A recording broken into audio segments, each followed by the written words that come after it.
Amen. Gloire à Dieu. Amen. Bien, bien. Je pense qu'on va pouvoir aller dans le vif des sujets, puisque voilà, nous finissons, Elisheva et moi, une longue tournée d'1 mois et demi, dont le contenu ne nous apparaissait pas évident au départ. On ne savait pas ce qui allait se passer, mais il s'est passé des choses. Alors, avant d'aller plus loin, donc je voudrais... voilà, j'ai écrit un petit mot, voilà, pour une fois. Parfois, Elisheva me dit, ma chère épouse, et je la comprends, hein, bon, c'est où notre chez-nous? C'est où vivons-nous finalement? Parce que cela fait des années que, voilà, bon, on navigue entre pas mal de pôles, parce qu'en fait nous sommes toujours en voyage entre Jérusalem, la Suisse, la France et même le Togo, puisqu'on vient d'y aller au Togo, et il faudra tantôt que je vous fasse le petit rapport quand même du Togo, parce que quand même il se passe des choses intéressantes là-bas aussi.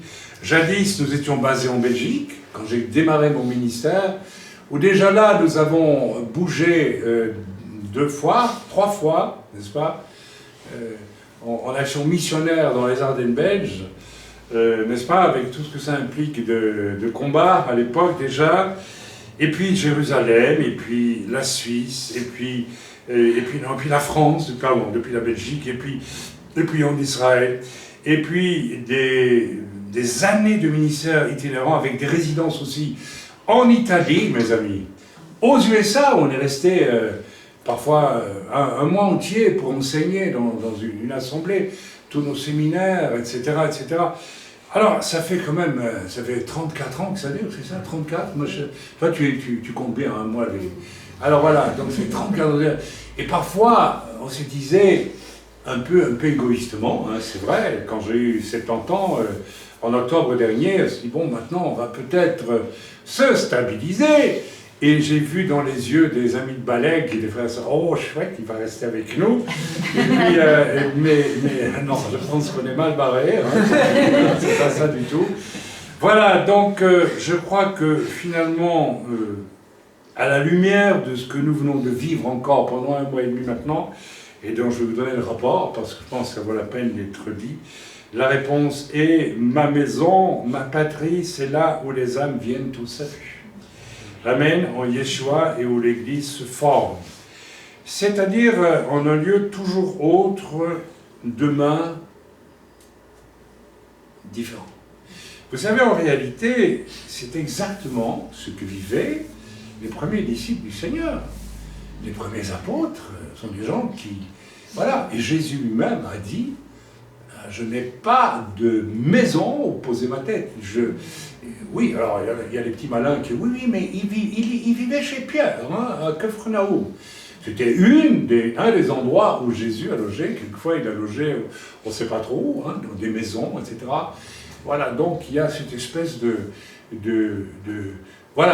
réalité que, en fait, si on sert vraiment le Seigneur, on va être appelé probablement à bouger. Alors, je sais très bien, parce que le Seigneur me l'a montré, qu'il y en a parmi vous que ça titille, que ça travaille, qui se disent, ils sont même un peu inquiets, je ne nommerai personne, mais qui se disent, oh là là, je sens ça vient doucement dans mon cœur que Dieu va peut-être me demander un jour de bouger. Alors évidemment, ça changera la vie. Ça changera la vie, parce que ici, bon, tous les Shabbats, on est bien, on a sa chaise, on est bien, là, c'est la Suisse. En plus, on est à la frontière française, tout est moins cher de l'autre côté, donc on en profite. Voilà. C'est du bon, hein, on est bien là. Hein. Alors s'il faut bouger, et on va le voir aujourd'hui, parce que dans la deuxième partie, puisque j'ai commencé un message sur qui sera le serviteur choisi par Dieu. Parce que vous savez, on peut être choisi par les hommes. Vous savez qu'il y a des églises où on vote pour savoir qui sera le pasteur. Mais ça, c'est pas le serviteur choisi par Dieu. Oui, ça vous... Ah oui, ça vous choque maintenant d'entendre ça, parce que vous êtes habitués à toute autre chose depuis des années, hein, à un autre discours. Non, c'est Dieu qui doit choisir ses serviteurs. Et il y a des conditions pour ça. Et donc, c'est pas un hasard si je vais vous parler de ça. Et donc, il y a, la semaine dernière, le thème, au fond, c'est la consécration. Il n'y a pas de service du Seigneur sans consécration. Je ne vais pas revenir sur le message de la semaine dernière. En fait, il n'est même pas encore sur le site, parce que je l'ai filmé au refuge, samedi dernier, mais je ne pouvais pas te transférer le... Donc, tu l'as mis déjà sur le site, où il va être aujourd'hui. Donc, on a une semaine de retard. Donc, vous l'aurez sur le site, et puis vous écouterez, n'est-ce pas, le témoignage numéro 2, la partie numéro 2 du message, et la semaine prochaine, il y aura la partie numéro 3. Donc voilà, donc c'est un message important. Qui sera le serviteur choisi de Dieu, pas choisi des hommes? Alors j'entends déjà plein de gens qui vont dire, ah, pour qui est-ce qu'il se prend? Il critique les autres. Je critique rien du tout. Voilà, moi, je crois qu'il faut... Je ne crois pas, je suis certain qu'il faut rétablir les fondamentaux, n'est-ce pas?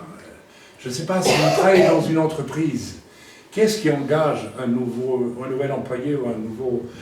Yann, il est dessinateur, tu es toujours dessinateur. Donc, bon, qu'est-ce qui t'a engagé? C'est le patron. Oui.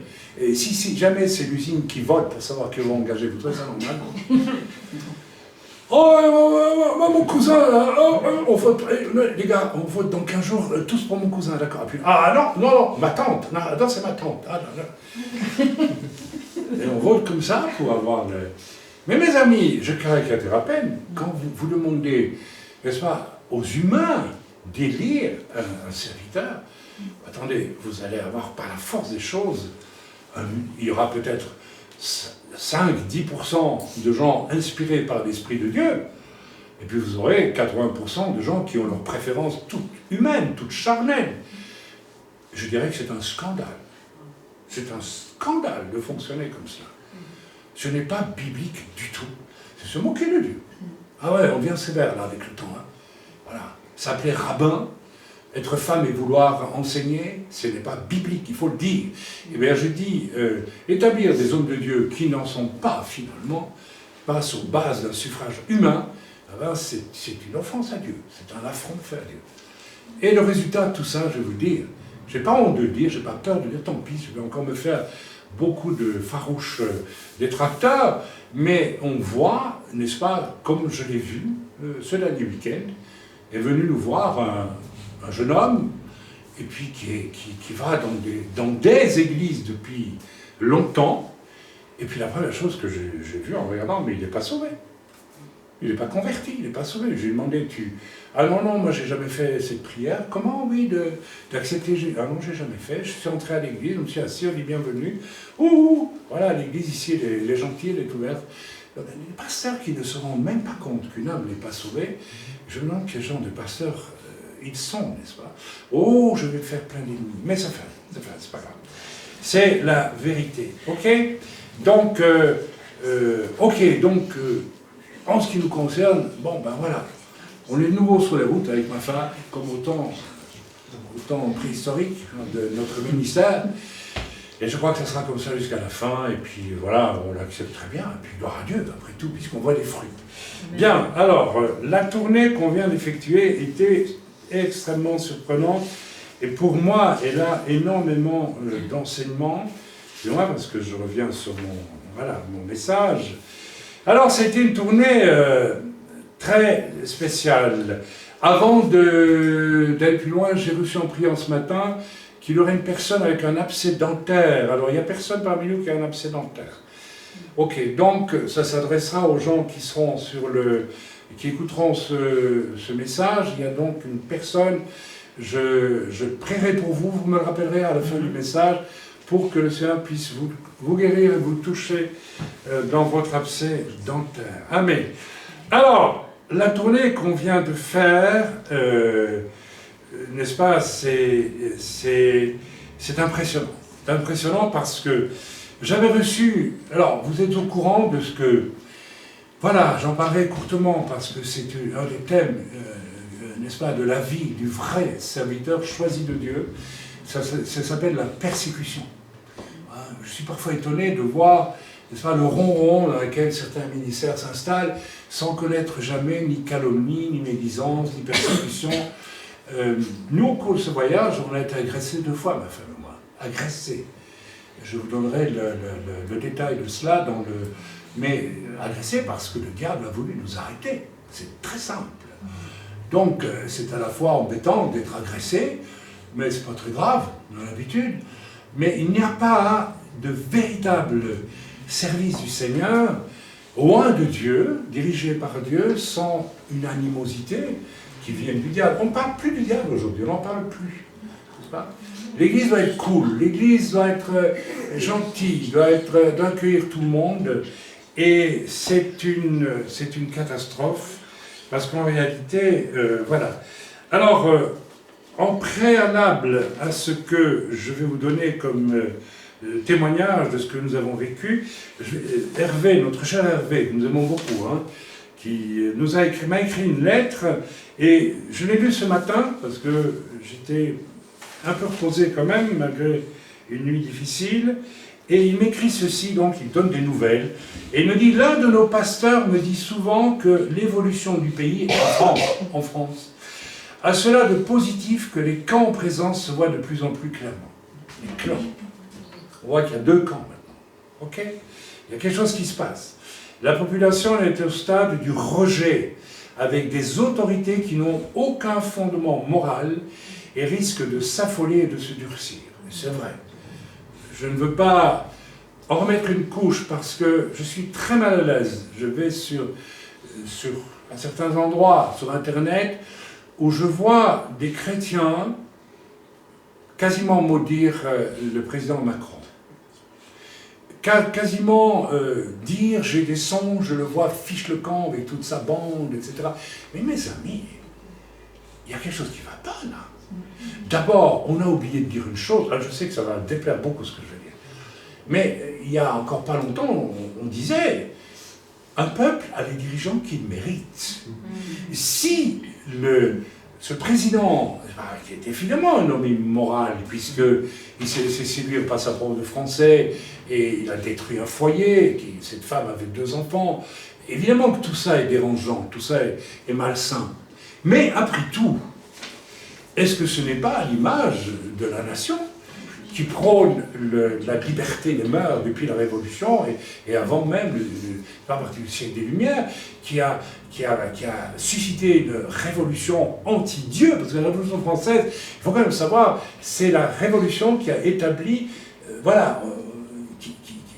qu'une nation qui peu ou prou reconnaissait l'existence de Dieu jusque-là. Hein. Les rois de France avec leurs excès, mais enfin, il y avait Dieu au-dessus. L'Église catholique avec ses excès, d'accord, mais il y avait quand même Dieu au-dessus. À la Révolution, il n'y a plus Dieu. C'est l'homme qui devient Dieu et qui va créer un homme nouveau. C'est pas une idéologie qui a été exportée en Union soviétique via Marx, qui est un disciple de la Révolution française, hein, intellectuellement parlant, et puis la Révolution communiste qui est un fruit de la Révolution française, quelque part, qui s'est exportée en Chine, et puis qui s'est exportée dans presque la moitié du monde à une époque. Heureusement que le communisme s'est arrêté. Mes amis, tout ça, c'est la France qui l'a amené. Avec la liberté des mœurs, avec le...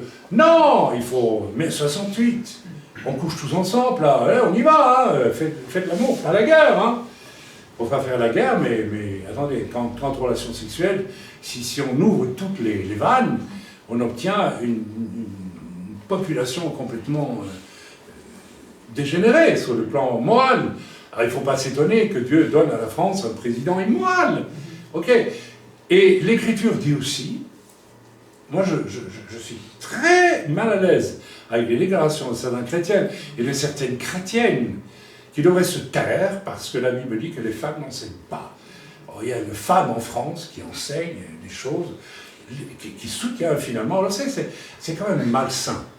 Bien sûr que les gilets jaunes, les gens sont malheureux, je suis tout à fait d'accord. Et c'est sûr qu'il y a des inégalités. Vous savez, c'est pas nouveau en France, ça a toujours été. Avant, vous aviez des rois et un clergé qui s'en mettaient plein de ventre, et le peuple qui crevait de faim. Aujourd'hui, on a des républiques, mais on a des présidents. Voilà, alors je ne vais pas rentrer dans les détails, c'est pas le sujet. Mais est-ce que c'est pour autant qu'il faut... Allez, je m'y mets avec le peuple et on y va, on fait la révolution. Vous avez fait la révolution pour faire quoi? Vous savez ce qui va se passer s'ils font la révolution en France? Il y aura de nouveau des petits malins qui vont s'emparer du pouvoir et recréer. C'est spirituel ces choses, c'est démoniaque.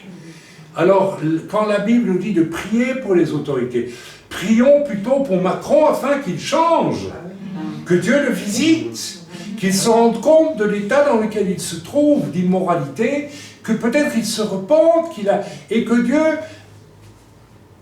ramène un niveau autre dans la société française. Alors je vous le dis en passant, voilà, mais notre ami ici ne parle pas comme certains de ces chrétiens, n'est-ce pas, je trouve extrêmement violent dans leur attitude, et malsain. Est-ce que c'est notre place de prendre position pour ou contre les gilets jaunes? C'est pas à nous à le faire. C'est pas à nous à le faire en tant que chrétiens. On ne peut pas mouiller l'évangile dans ces choses-là. Mais parce que parmi les gilets jaunes, il y a des gens... Ok, et j'ai de la compassion. Bien sûr que j'ai de la compassion. Mais il y a des gens pécheurs comme partout.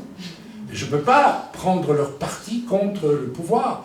Mon rôle à moi en tant que chrétien est de prier pour que le pouvoir change et qu'il s'adoucisse et que les hommes viennent à Christ. C'est ça mon rôle de chrétien ou de juif messianique.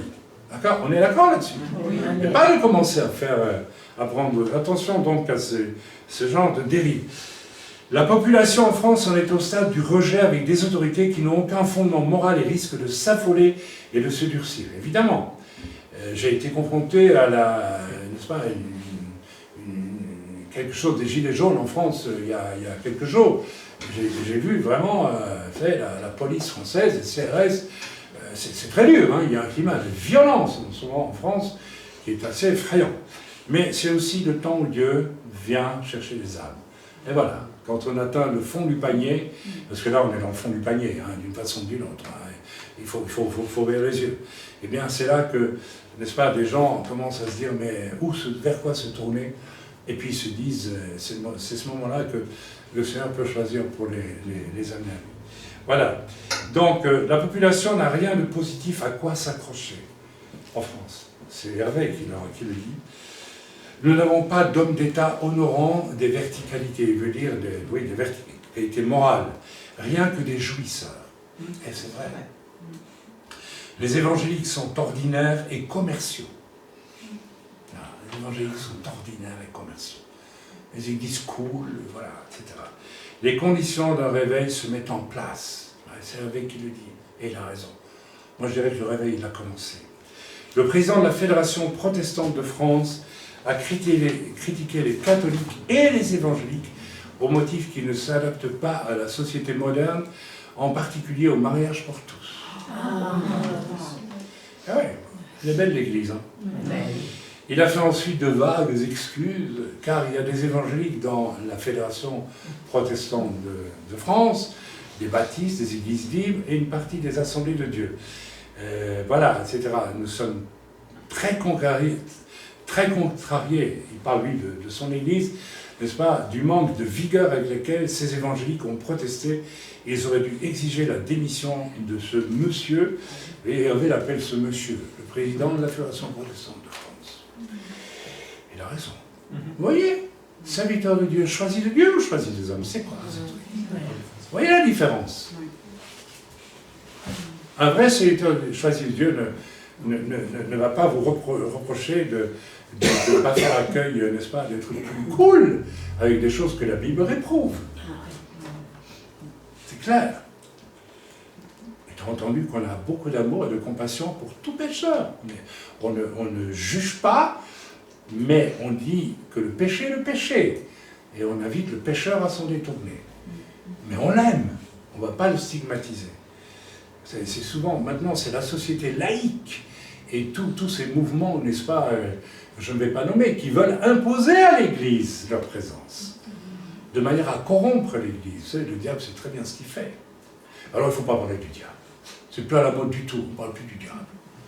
Il n'existe pas. On entend ça de plus en plus. Alors voilà, donc, bien, notre société appelle bien ce qui est mal et mal ce qui est bien. Au moins, cela devient-il de plus en plus flagrant. Lèpre morale d'un Occident failli que le jugement menace de très près.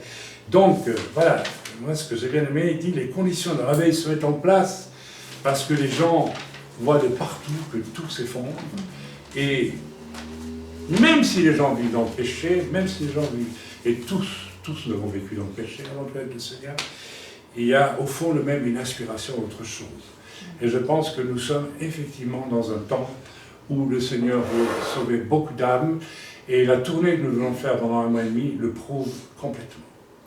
Moi j'ai été étonné. Vous savez que depuis 4 ans à peu près, le Seigneur m'a demandé de refaire des incursions en France. Et j'ai commencé à voir que les gens commençaient à être plus ouverts à l'évangile qu'avant, sans se convertir néanmoins tout de suite, vraiment. Mais il y a une espèce de destruction de la confiance dans toutes les formes d'autorité en France, qui fait que les gens sont désorientés, et maintenant ils sont prêts, beaucoup, n'est-ce pas, à croire en un Dieu qui peut donner du sens à leur vie, qui peut rétablir les choses dans leur propre vie, à défaut de pouvoir les rétablir dans la nation. Donc, nous devons être très, très attentifs. C'est un temps de moisson. Il n'est pas dit que ça durera nécessairement très longtemps. Je ne sais pas. Je ne sais pas, je ne dis rien du tout.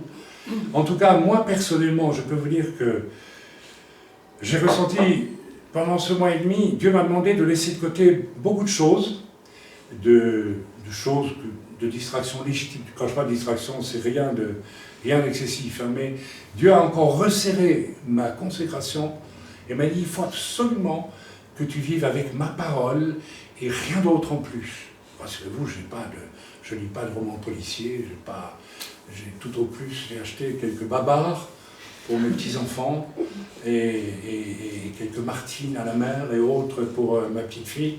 Mais alors, bon, ben, même ça, je ne les lis pas trop, voyez-vous. Donc, j'ai senti vraiment que Dieu est en train de nous demander une consécration. Je ne parle même pas ici de fuir le péché, bien sûr, ça c'est évident.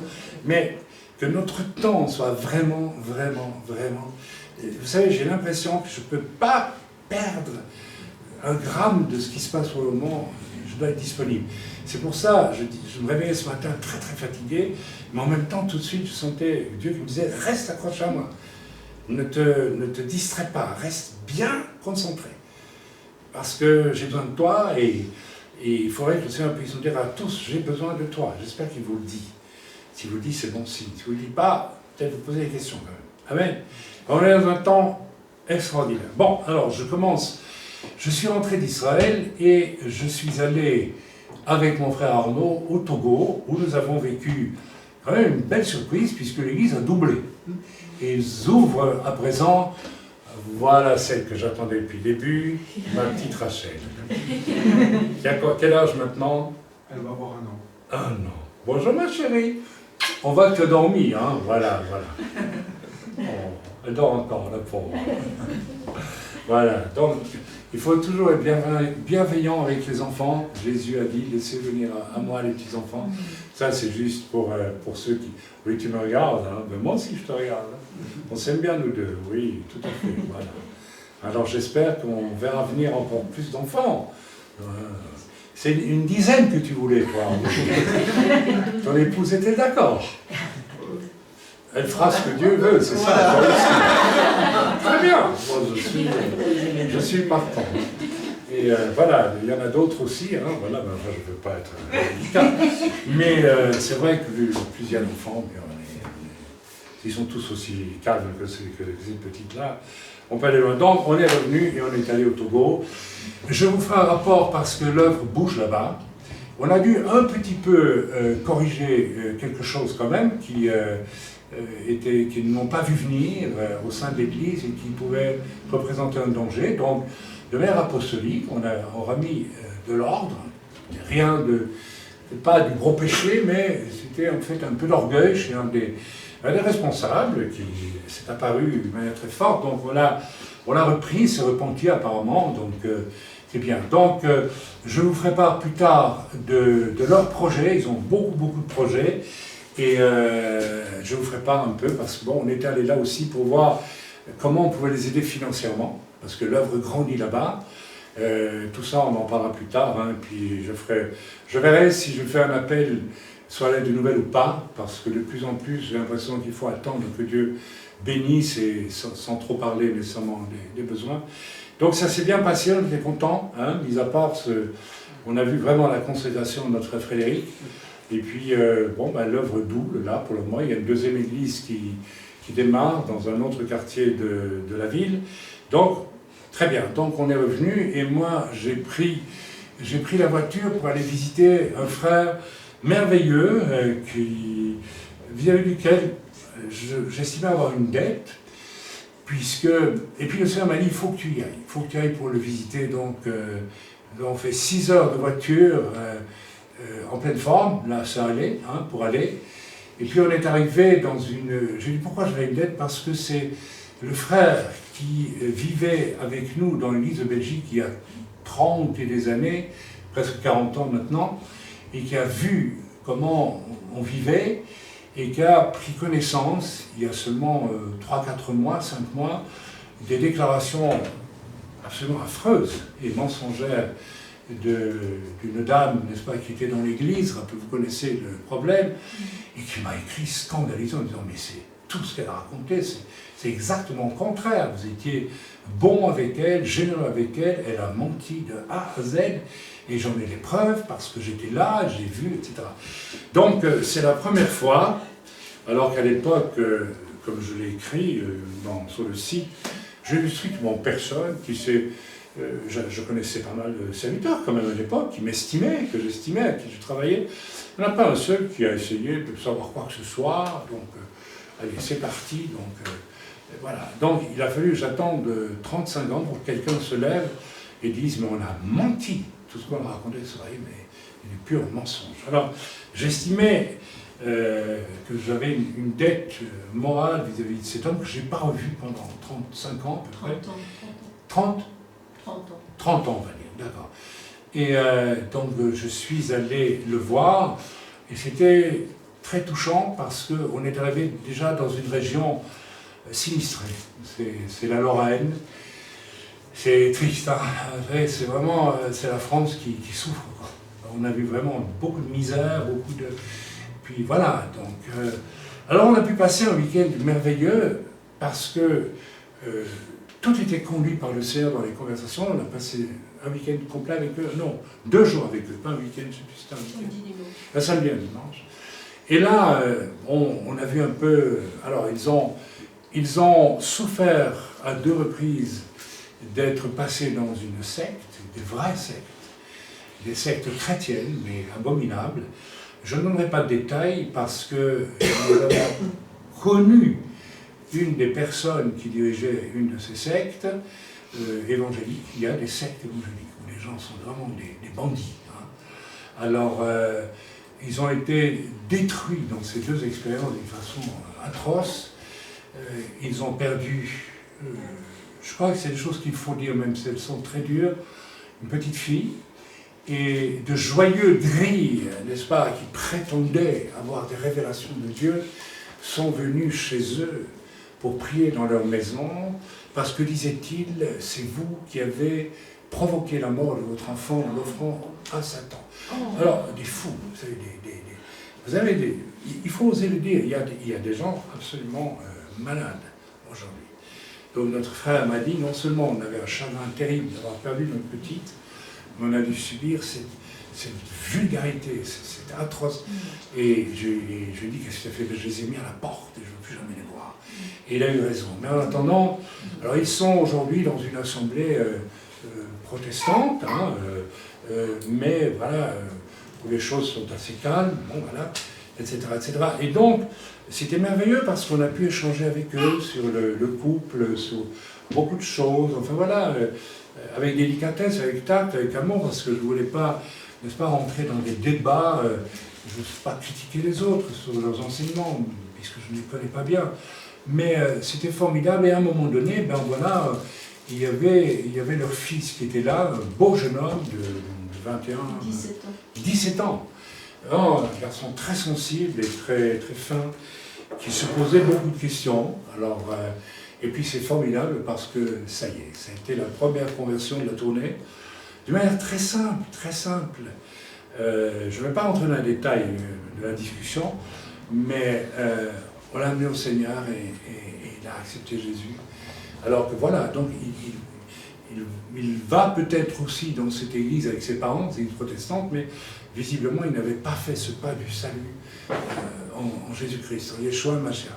Donc il a fait, c'était donc notre première conversion de toute une tournée d'1 mois et demi. Alors on est reparti, et là, ça y est, quand je suis arrivé en Suisse, pendant le voyage, j'ai commencé à avoir très mal à mon genou gauche, et comme par hasard, aujourd'hui, c'est aujourd'hui que je me prépare à rentrer en Israël lundi, que j'ai quasiment plus mal à mon genou.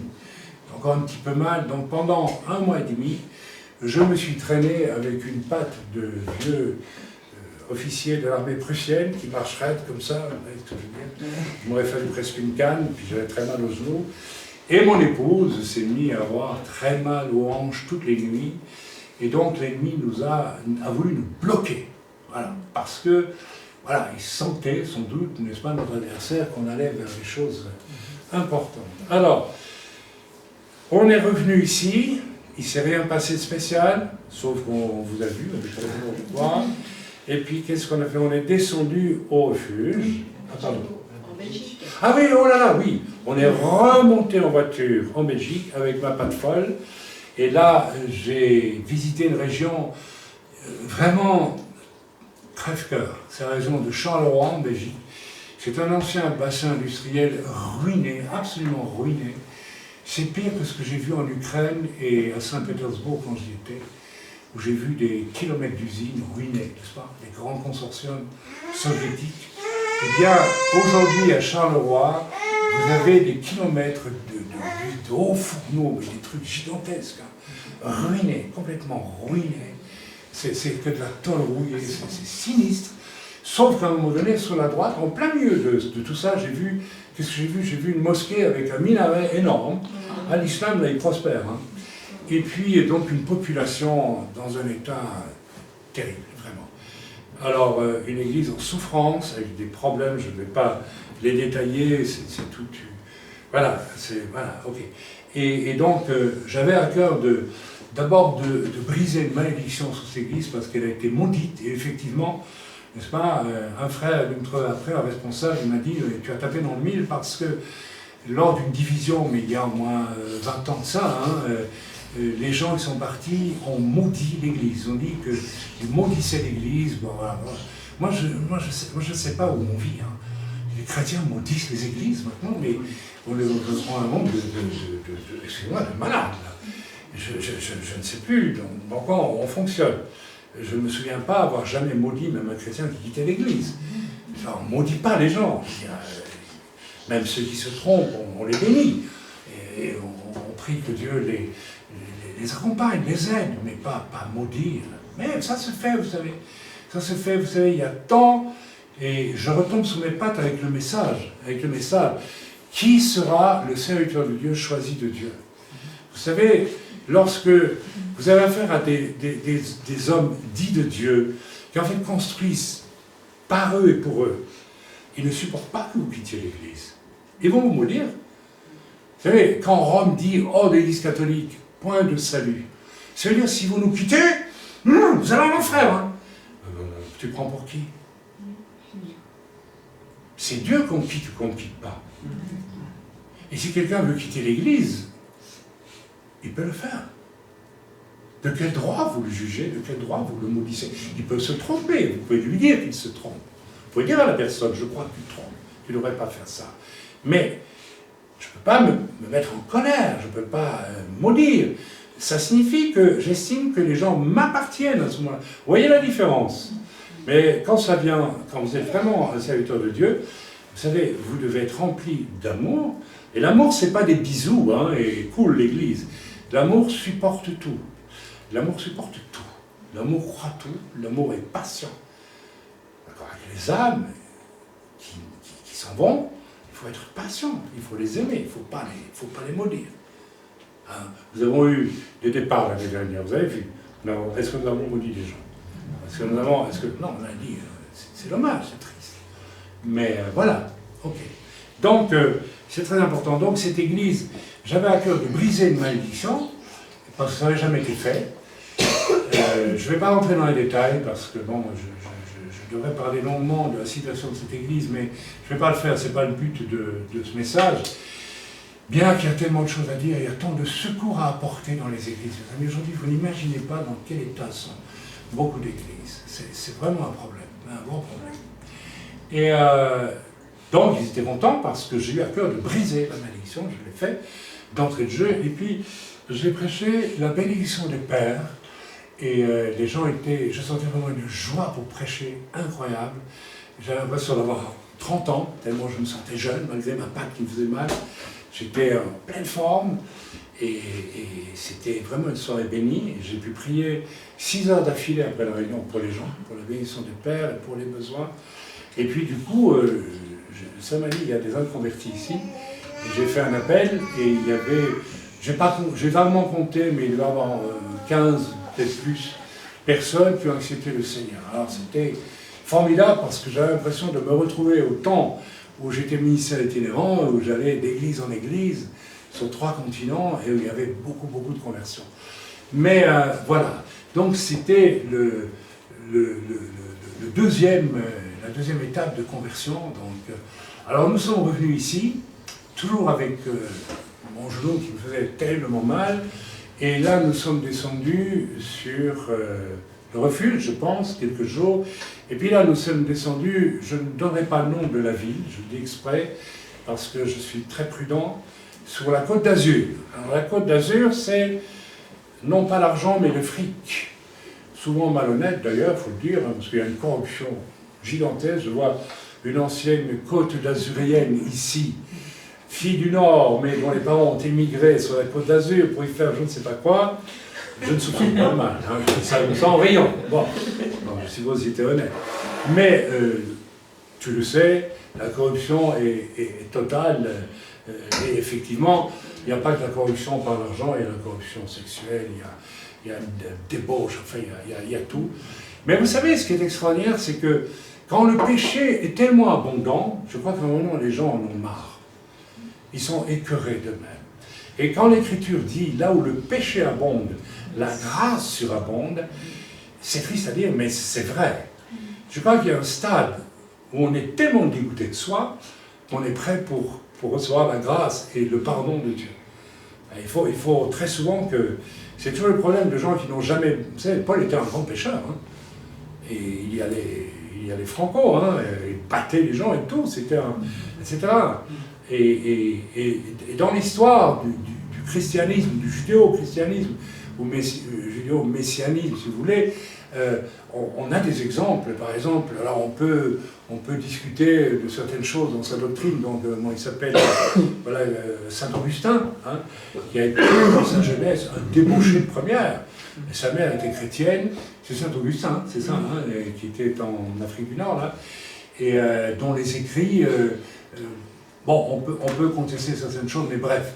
Alors, c'est un homme qui a vécu dans la débauche toute sa jeunesse, et sa mère a prié pour lui, un jour, crac, il a été dégoûté de sa vie de débauche, et il est venu au salut.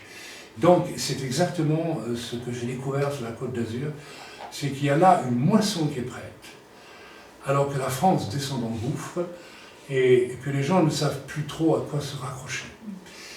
Alors, qu'est-ce qui s'est passé là? Bon, j'ai été invité, alors, une chère sœur que nous connaissons, que nous avons amenée au Seigneur il y a déjà 3 ans, je pense, et qui prie beaucoup pour sa famille. Nous avons vu sa fille déjà venir au Seigneur, nous avons vu son beau-fils venir au Seigneur, et tous ces gens-là nous attendaient de pied ferme, si j'ose dire, quand nous sommes arrivés. Et alors, la sœur avait un arrangement, parce que la sœur, son mari gère un grand restaurant de plage. Toi, tu connais ça, hein, tu connais ces choses-là. Tu as travaillé dans ces trucs-là, non, jamais un petit peu? Non, tu connais. Ouais. Alors, tu connais toute la faune qui va là-dedans, hein, oui. C'est quelque chose. Hein. Et puis, donc, ils avaient trouvé un arrangement avec un hôtel, le genre d'hôtel où moi je ne suis jamais descendu de ma vie, ça s'appelle Holiday Inn. Alors, c'est des hôtels pour hôtesses de l'air, puis les gens très, très distingués qui vont descendre. C'est très cher, moi j'ai rien payé parce que la sœur avait trouvé un arrangement et donc j'ai été hébergé très bien dans un magnifique chambre et tout.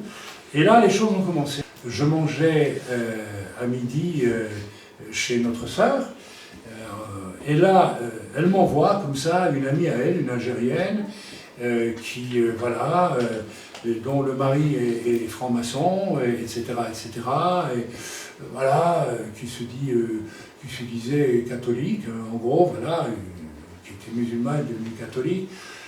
Et je n'ai pas commencé à réfléchir comment je vais l'évangéliser, parce qu'elle est venue s'asseoir à la table, comme ça, et devant tout le monde, hein, alors on a discuté du Seigneur. Et mes amis, en 3 minutes et demie, c'était fait, elle a accepté le Seigneur. Je ne sais pas, avec une facilité, mais j'étais absolument stupéfait, et elle a vraiment... Alors qu'on était dans la foule, elle a prié, elle a accepté Jésus, elle a reconnu qu'elle était pécheresse et tout. Maintenant, la suite, on verra. Ok, alors après, j'ai été hébergé, j'oublie rien là. Ah oui, non, alors j'ai vu aussi 2 personnes qui sont venues. Alors c'est très intéressant, d'une église que je connaissais très bien avant, puisque j'ai connu l'ex-responsable qui... bon, je ne vais pas donner de détails, mais qui a mis un sou pas possible, et puis qui est parti à l'étranger parce que, voilà, ok, découragé peut-être, je n'ai pas de jugement à porter.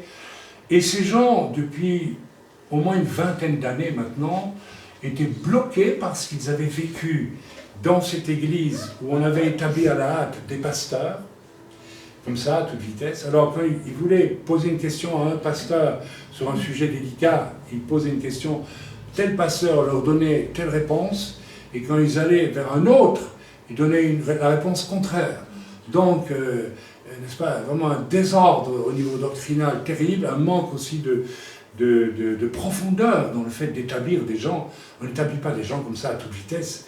Il y a un processus, il y a du temps, il faut la formation en marchant, il faut regarder les gens, il faut voir à quoi ils sont appelés, il faut que tout le monde ait la même doctrine. Si dans une église, il y a 2 pasteurs avec des doctrines différentes, vous imaginez un peu le chaos que s'engendre. Il y a fatalement un des 2 qui a raison. Donc, ces gens étaient, et ça c'est un désastre, bloqués depuis l'époque. Ils ne savaient plus comment, ni que croire, ni que faire.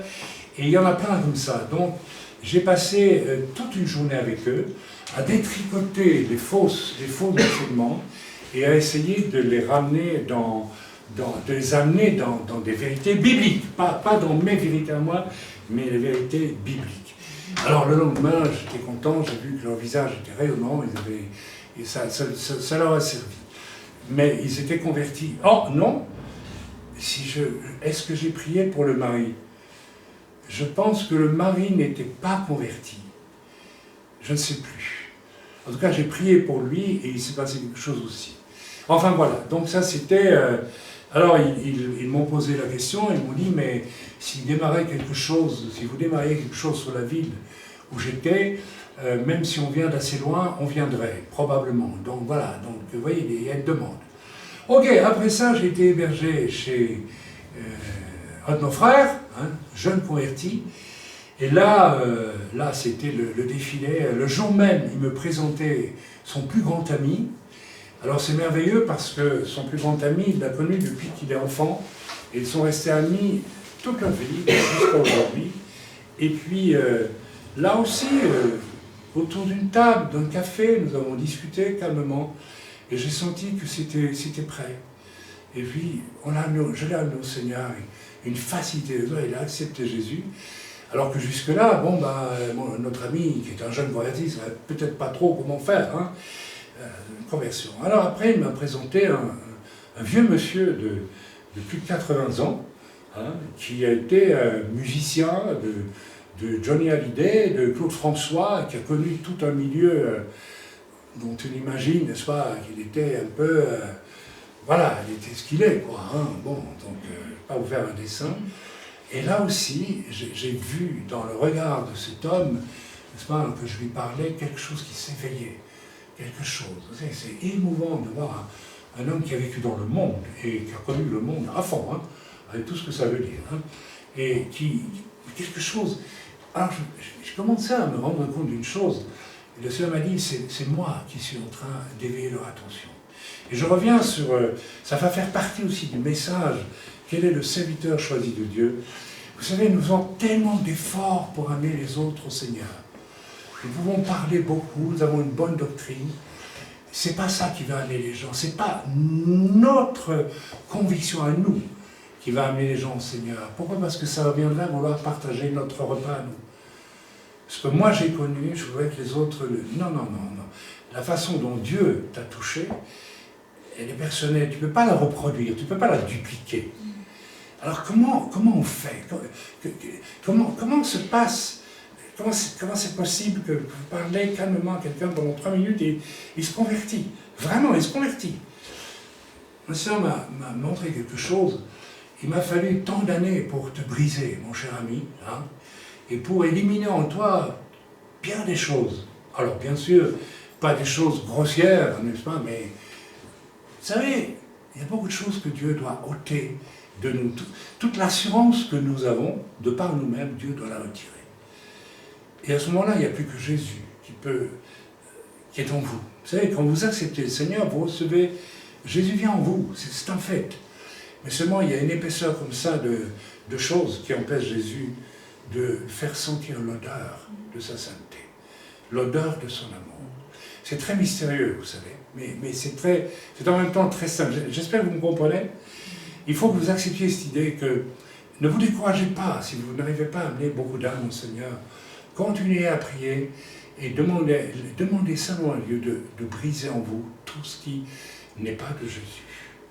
Et ce n'est pas seulement du péché grossier, ça peut être votre caractère, votre volonté, votre nervosité, votre sentimentalité, tout ce que vous avez emmagasiné culturellement, religieusement.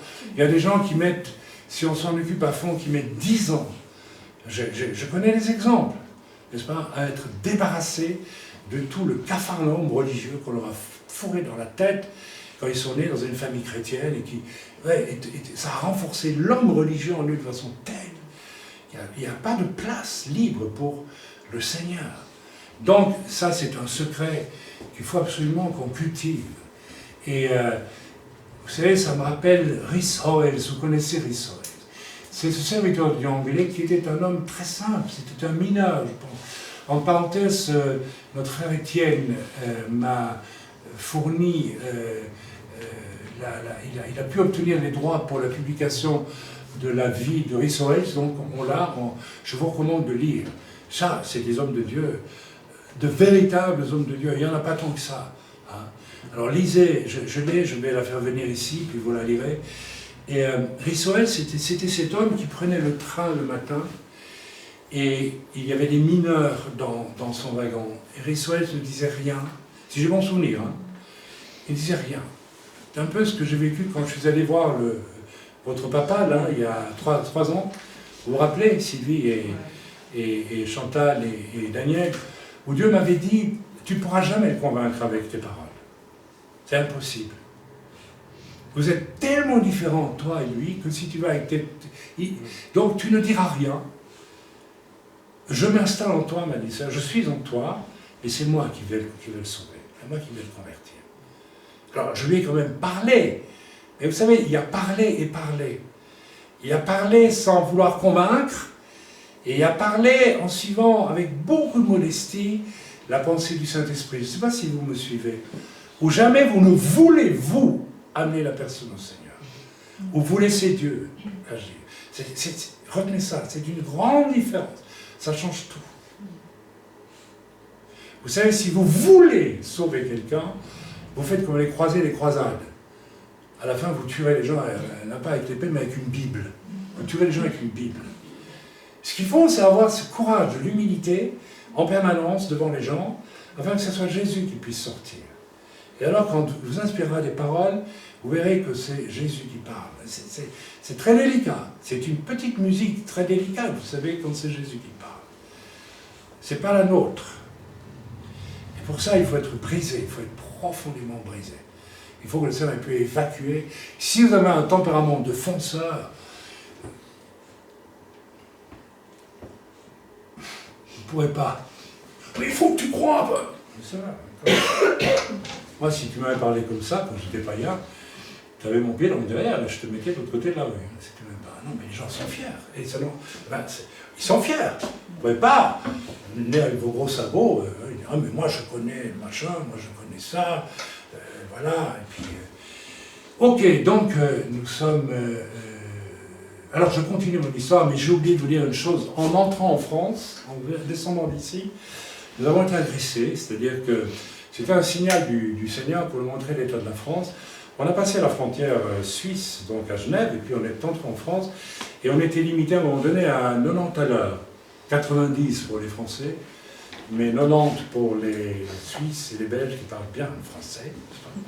Et alors, à un moment donné, j'ai vu le panneau 110, donc je m'apprêtais à changer de vitesse, et à ce moment-là, derrière moi, il y a une petite voiture avec un Français, un jeune d'une trentaine d'années, mais noir, mais dans un état de violence, une haine. Alors, est-ce qu'il a vu ma plaque suisse et qu'il s'est dit « Ah, c'est des riches, ouais. » Et alors, il fait des appels de phare violents par derrière, et puis il était à ça de moi derrière, et puis il m'a dépassé, il m'a fait une queue de poisson, et puis il est allé se mettre sur le côté droit, il a ouvert sa fenêtre, il m'a hurlé des insanités, c'était terrible. Hein, tu te rappelles, hein, j'ai vu son visage, un visage de démon, mais de démon, hein, de fou furieux. Avec les Bernignan, elle est rigolote, la France des Gilets jaunes, qu'est-ce que j'en peux, moi. Donc, mais je pense qu'il a assimilé plaque suisse à richesse, je ne sais pas, donc voilà, les riches, eh bien, ils ont toujours tort, alors qu'on n'est pas riches, hein, mais enfin bon, on est normaux, c'est tout. Donc on a senti vraiment, ça nous a fait sentir la température de ce qui est en train de se vivre en France, donc c'est pas de la rigolade. Hein. Il y a vraiment, la France est dans un état pré-insurrectionnel, hein. Ça peut finir très très mal. Hein. Ça peut finir dans une révolution où l'armée devra peut-être prendre le pouvoir, je ne sais pas, pour tirer dans la foule, j'en sais rien, mais pour calmer le jeu. Ah ouais, ça a déjà eu lieu, vous savez. Vous ne connaissez pas votre histoire, là. L'armée française a tiré plus d'une fois dans la foule. Quand il y a eu depuis la Révolution française, il y a eu combien de révolutions? Alors, bon, on ne va pas rentrer dans le détail de tout ça pour savoir ce qui était juste ou pas juste. Hein. Il y a toujours du tort des deux côtés, de toute façon. Alors, bref. Donc, en fait, la température était donnée, il y avait une grande violence.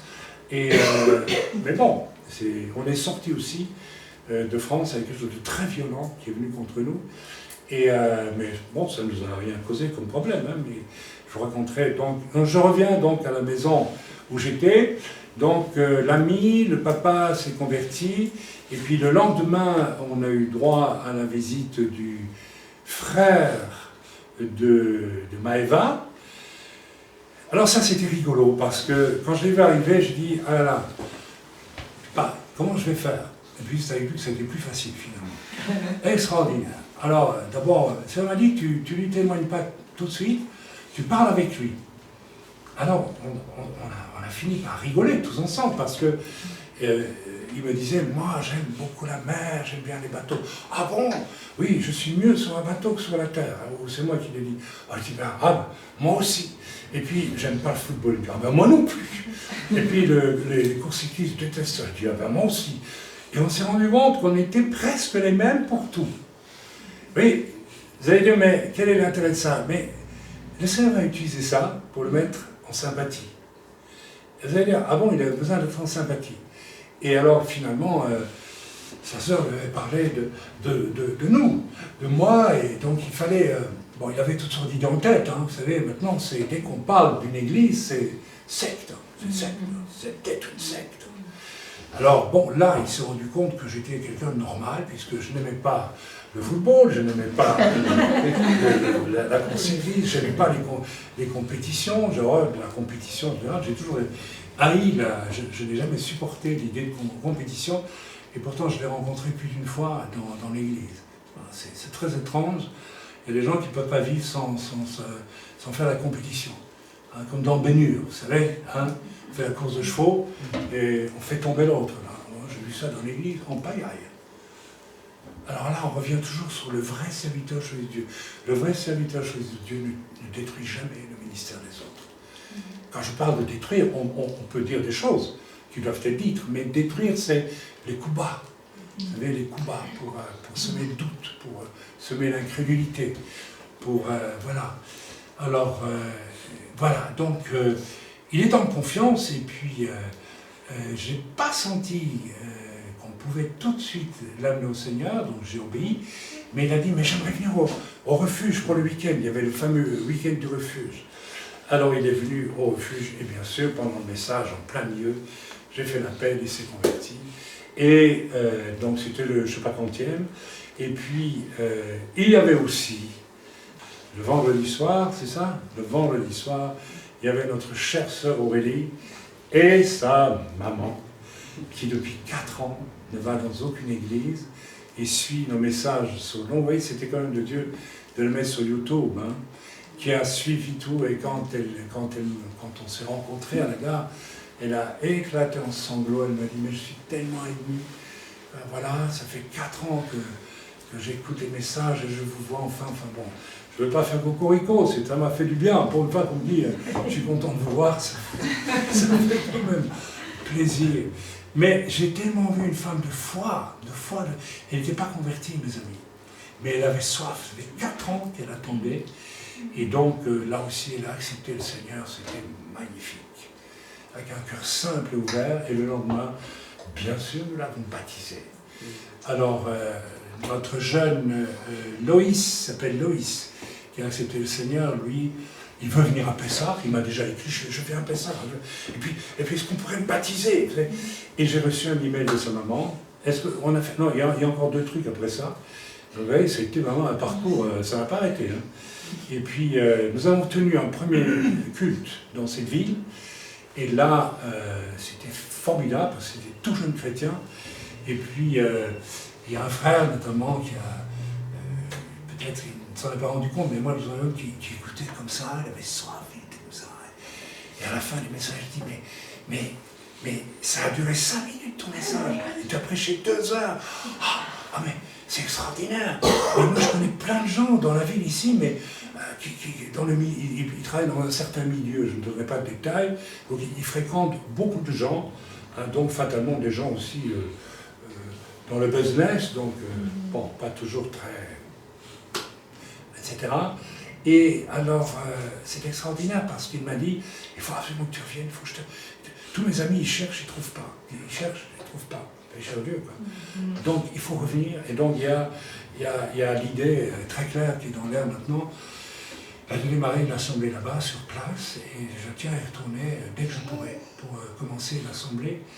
Donc voilà, alors vous savez, cerise sur le gâteau, mon Elisheva devait prendre l'avion en arrivant dans cette ville pour aller en Israël, donc j'ai été la conduire dans un aéroport, elle a pris l'avion, elle devait faire un contrôle médical pour elle-même, et en partant, elle a témoigné à une Israélienne, une juive française, et elle a témoigné du Seigneur, elle a écouté, la fille n'était pas contre. Et en revenant, elle s'est retrouvée assise à côté d'elle dans l'avion. Et là, elles ont parlé, et la femme l'a dit, ben, moi je travaille dans cette ville, et je loue des locaux à des associations, voilà. Alors ma femme m'a dit, parce que se sont tutoyés, tu louerais à des messianiques qui croient en Yeshua. Elle dit, oh, oui, bien sûr, pas de problème, pourquoi pas. Donc on a déjà trouvé. Vous savez, quand on voit autant de signes, on a compris, quoi. Ça va trop vite, ça va beaucoup trop vite. Il y a trop de choses qui convergent dans le même sens. Donc vous avez de quoi prier. Donc nous sommes, finalement, on a fait le tour. Il y a encore eu des conversions.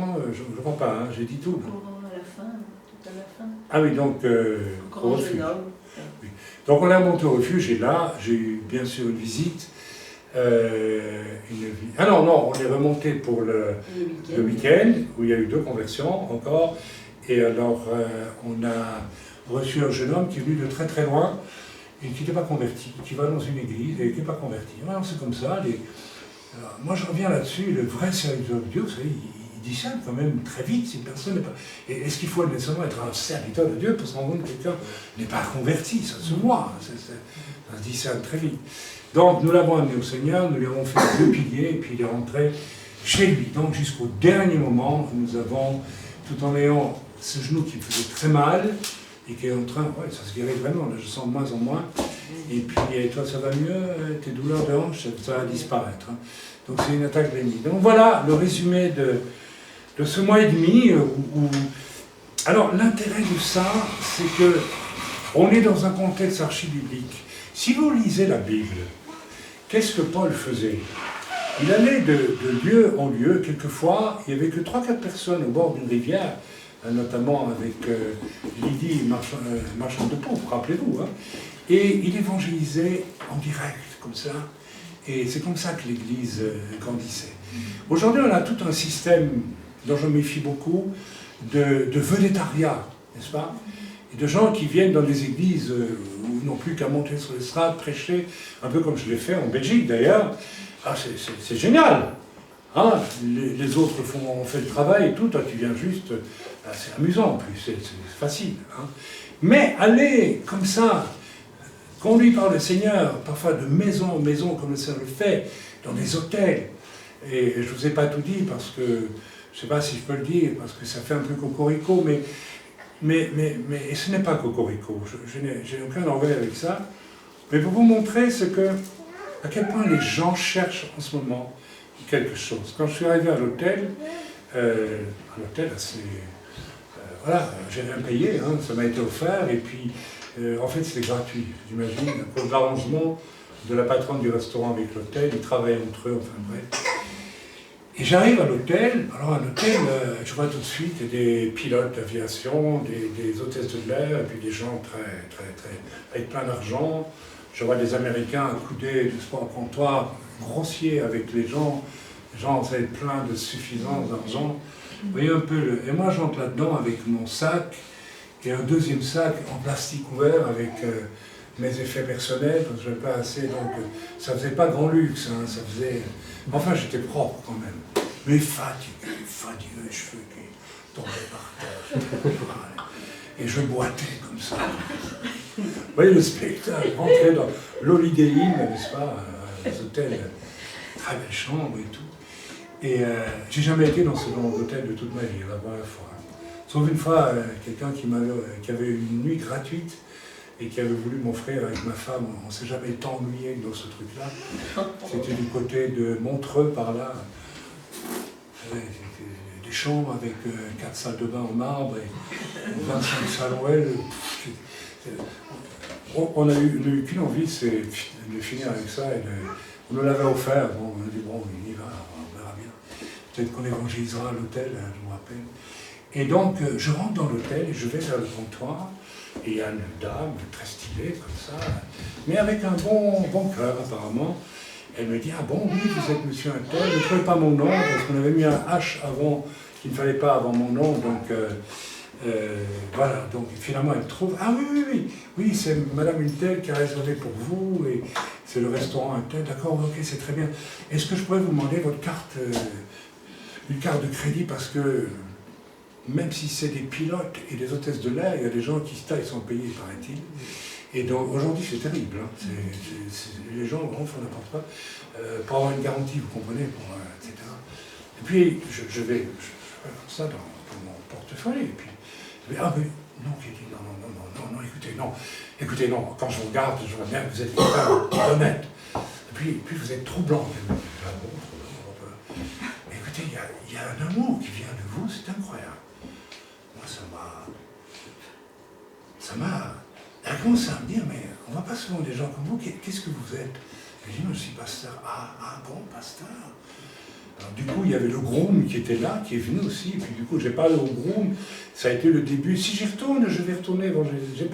Ça ne m'a pas conduit à les évangéliser, mais je vous donne avec beaucoup de retenue ce témoignage, je vous donne pour vous montrer que les gens ressentent à qui ils ont affaire, et ils voient ce que vous transportez.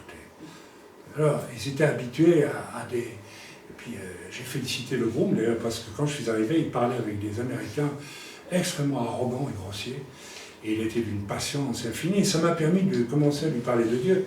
J'ai dit, en tout cas, je vous félicite, votre anglais est impeccable, et puis, vous savez, j'ai apprécié votre patience, ces gens étaient grossiers, vraiment déplaisants. Et vous avez une patience biblique, parce que l'amour est patient, n'est-ce pas?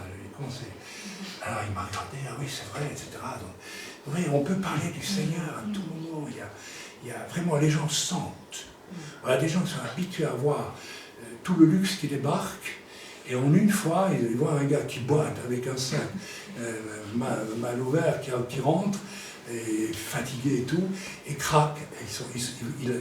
Alors ils m'ont fait un accueil. Chaque fois que je passais, bonjour, c'était vraiment bonjour, et c'était formidable. Donc ça veut dire que le Seigneur peut atteindre absolument tout le monde aujourd'hui.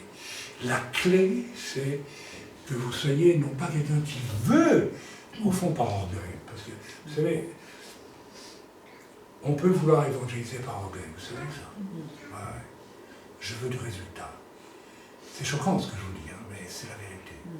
Okay. Donc, je l'ai vu dans le cadre de mon ministère, et probablement que moi-même, mais j'en ai eu dans la... Et pas mal, n'est-ce pas? On ne s'en rend même pas compte. Il faut que tout ça, le Seigneur ne peut pas faire sentir le parfum de son amour et de sa vérité s'il y a ces cuirasses de l'orgueil en nous, ces cuirasses de la chair, de notre âme en nous. Ce qu'il faut, c'est que tout éclate. Alors le Seigneur peut passer et il obtient des résultats. Donc voilà, nous n'avons qu'un désir, c'est de retourner. Je n'ai qu'un désir, c'est de retourner, même seul, parce que ma pauvre épouse, n'est-ce pas, est quand même plus fragile que moi, c'est une femme, mais enfin, elle tient bien la route. Nous aimons toujours autant, donc de ce côté-là, aucun problème, nous avons cet avantage-là, c'est que nous nous aimons beaucoup dans le Seigneur, et puis en tant que couple aussi, et ça c'est important aussi. Hein. Comment vous allez parler de l'amour de Dieu à des divorcés si vous discutez avec votre femme? Ça n'a pas de sens, tout ça. Donc, c'est un tout, hein, c'est un tout qu'il faut. Alors, voilà, donc maintenant je vais vous donner le message, à moins qu'il soit déjà... Ah mais il est 12h30. Je continue ou bien on s'arrête et... On continue? Quels sont ceux qui veulent que je continue? 1, 2, 3, 4... Je ne serai pas très long, vous savez. Oui. Donc il y a les oui et des... Je vais essayer de ne pas être trop long. Tant que je suis sur ma lancée, j'y vais. Donc nous allons lire la deuxième partie du message qui a commencé la semaine dernière. Qui sera le serviteur choisi de Dieu? N'est-ce pas? Le message numéro 1, on peut le résumer par un mot, consécration. Alors on va aller dans Luc 4, et on va lire, n'est-ce pas, du verset 1 à je ne sais plus combien, mais on va lire ce qui est mis dans Luc 4, et vous allez voir que tout ce témoignage que je viens de vous donner va de pair avec le message que je vais vous donner maintenant. Ok, donc, Luc 4, verset 1er, Jésus, Yeshua, rempli du Saint-Esprit. Alors retenez ceci, avant d'être testé, parce que nous allons assister au test de Yeshua, qui doit être le nôtre aussi. Si tu veux être un vrai serviteur de Dieu, et je dis que n'importe quel chrétien doit être un vrai serviteur de Dieu, on n'est pas tous appelés à être ni apôtres, ni prophètes, ni évangélistes, ni prophètes, ni pasteurs, ni même anciens, ni même diacres, ni même diaconesses, mais on est tous appelés à servir le Seigneur. Alors il y a un chemin à parcourir, un chemin de consécration, un chemin de test. Alors le début du test pour Yeshua ici, il est rempli du Saint-Esprit. Je répète que lorsque nous venons à Christ, nous sommes scellés du Saint-Esprit et nous devons, pour servir le Seigneur, c'est un préalable, que ça plaise ou que ça déplaise à ceux qui ne veulent pas du Saint-Esprit, tant pis. Il faut être rempli du Saint-Esprit. Donc, aspirez vraiment au Saint-Esprit. Yeshua lui-même est rempli du Saint-Esprit. Et on ne peut pas, d'ailleurs, réussir les tests que Yeshua va réussir sans être rempli du Saint-Esprit. C'est impossible. On ne peut pas avoir... Yeshua va dévoiler un don de sagesse formidable à travers toutes ses réponses. Ce n'est pas une sagesse d'homme qu'il a. En tant qu'homme, il n'aurait pas réussi le test s'il n'avait été qu'homme. Mais il n'est pas homme, il est Dieu aussi. Donc, nous avons besoin, n'est-ce pas, du Saint-Esprit dans nos vies pour passer les tests qui vont nous permettre de servir vraiment Dieu. Ça ne veut pas dire que si vous ne passez pas ces tests, vous n'êtes pas sauvé. Sauvé, vous l'êtes. Vous êtes sauvé le jour où vous confessez Jésus-Christ comme votre sauveur, de votre bouche, dit l'Écriture. Vous êtes sauvé. Donc, gardez-le. Ça ne venez pas remettre en doute votre salut. Il y a des gens qui remettent sans arrêt leur salut en doute. Et il ne faut pas que vous tombiez dans ce travers. Amen. Donc, rempli du Saint-Esprit, n'est-ce pas, revint du Jourdain où il a été baptisé. Donc, baptisé. Hein. Donc, Yeshua n'est pas sauvé, il est Dieu. Mais il prend le baptême. Hein, vous aussi, vous avez pris votre baptême un jour. Et il est rempli du Saint-Esprit. Et il fut conduit par l'Esprit. Donc, si vous n'êtes pas rempli du Saint-Esprit, oui, vous pouvez être conduit par l'Esprit quand même, parce que vous êtes scellé de l'Esprit. Mais si vous êtes rempli du Saint-Esprit, vous serez d'autant mieux conduit dans le lieu de votre test. Et notez ici que le test, c'est le lieu du test, c'est un désert. Ok. Alors ça, c'est déjà pour mettre une ligne qu'on barre sur la façon dont de nombreux croyants aujourd'hui qui veulent servir Dieu se mettent à servir Dieu. N'est-ce pas? Le désert, c'est un lieu désertique, où il n'y a rien, où il y a des scorpions, il y a des serpents. Donc Dieu vous conduira dans un désert. Peut-être que vous aurez envie de servir Dieu et puis vous ne produirez aucun fruit. Ou peut-être que vous serez entouré de beaucoup de gens inconvertis, vous ne voyez pas de fruits. Enfin, dans une circonstance de désert, n'est-ce pas? De désert. Le désert, c'est chaud, c'est torride, c'est difficile. Amen. Donc, on ne peut pas commencer à servir Dieu dans un contexte où on vous enseigne tout est formidable, tout va bien, tout va réussir, etc. etc. C'est faux, c'est absolument faux. Les vrais hommes de Dieu, n'est-ce pas, qui vont vraiment produire du fruit pour le royaume de Dieu, je dis bien le royaume de Dieu, pas le royaume des hommes, sont des gens que Dieu va tirer de nulle part, souvent de désert. Rhys Howells, dont je vous ai parlé tantôt, était un mineur de fond. Prendre un mineur de fond et en faire un homme de Dieu, c'est un homme sorti du désert. Il n'est pas sorti de l'école biblique de je ne sais où, il est sorti du désert.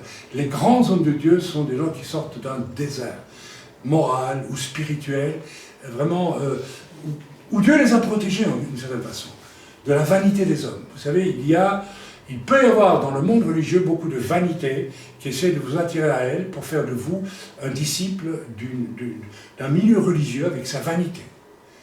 Ouais, je sais que ce que je raconte là va choquer encore une fois l'état du monde, mais c'est pas moi, c'est la Bible qui parle ici. Où il fut tenté par le diable pendant 40 jours, il ne mangea rien durant ces jours-là, et après qu'ils furent écoulés, il eut faim. Alors on va lire à la suite au fur et à mesure. Donc voilà,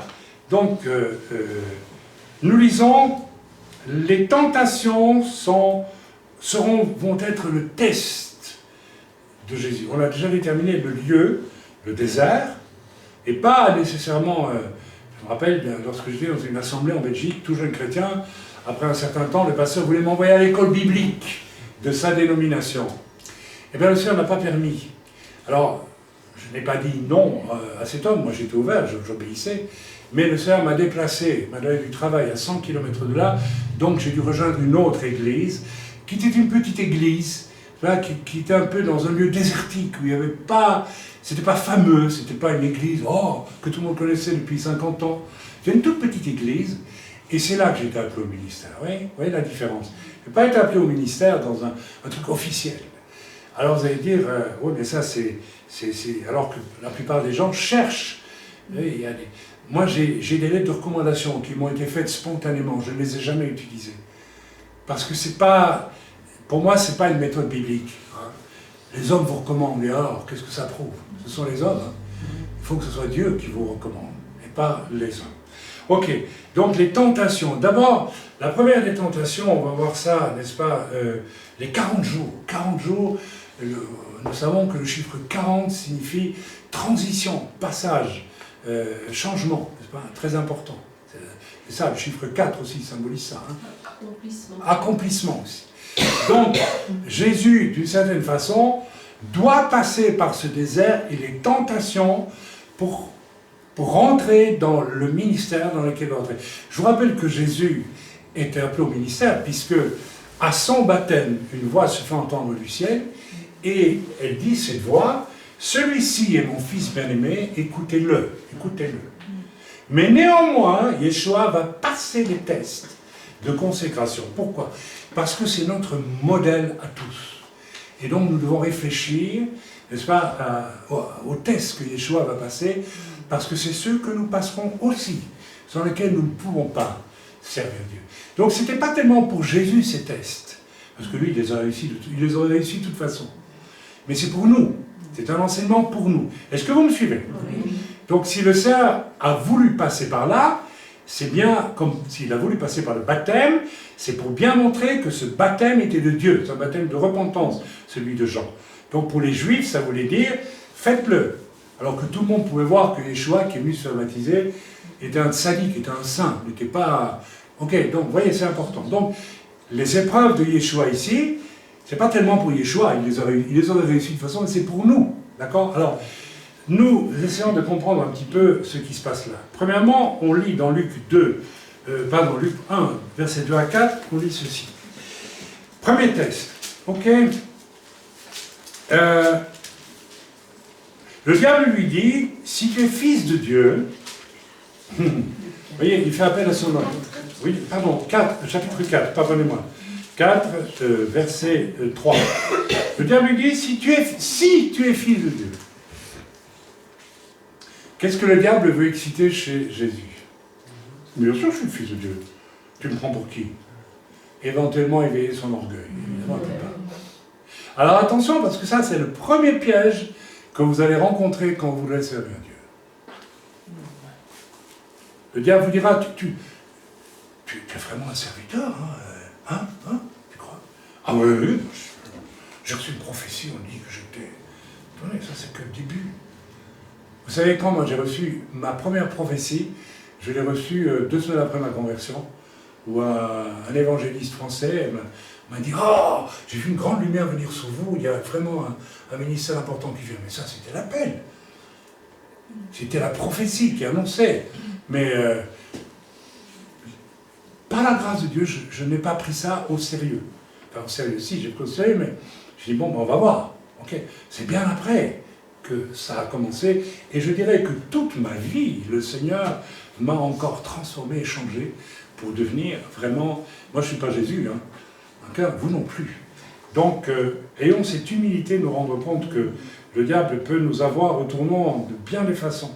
Ok, le diable lui dit, si tu es le Fils de Dieu, donc c'est un défi à son orgueil, ordonne à cette pierre qu'elle devienne du pain. Jésus lui répondit, il est écrit, l'homme ne vivra pas de pain seulement. Si vous allez voir dans Matthieu 4, vous verrez, mais de toute parole qui sortira de la bouche de Dieu.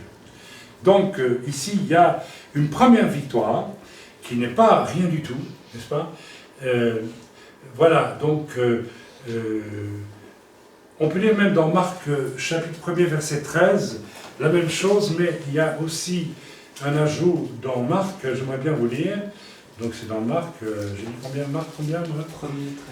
Premier verset 13. Alors allons voir. Voilà, Marc 1, c'est ça? Marc 1, Marc 1, oui. Ah pardon, excusez-moi. Excusez-moi, je suis fatigué, moi, hein, je répétais 3 fois la même chose. Verset 13. Voilà, on y va. Voilà. Aussitôt l'esprit poussa Yeshua dans le désert où il passa 40 jours tenté par Satan. Il était avec les bêtes sauvages et les anges le servaient.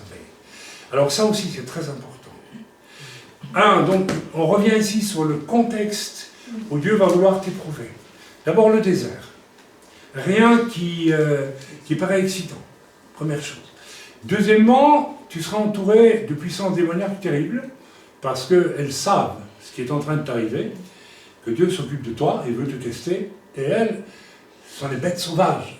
Elles vont faire tout pour t'en empêcher. Donc, le vrai serviteur de Dieu, à mon avis, apprend très tôt, avant même de servir Dieu, Seigneur, à lutter contre des puissances des ténèbres.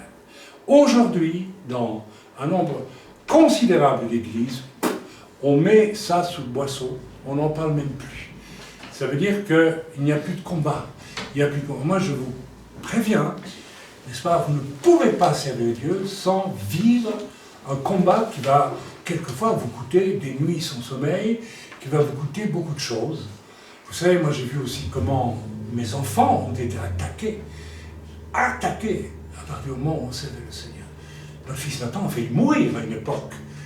Hein, je me rappelle, on était invités dans une famille suisse pour évangéliser, je ne sais plus où, quelque part, et les parents étaient des chrétiens un peu comme ça, même assez comme ça, matérialistes. Et en fait, c'était des gens pas vraiment consacrés.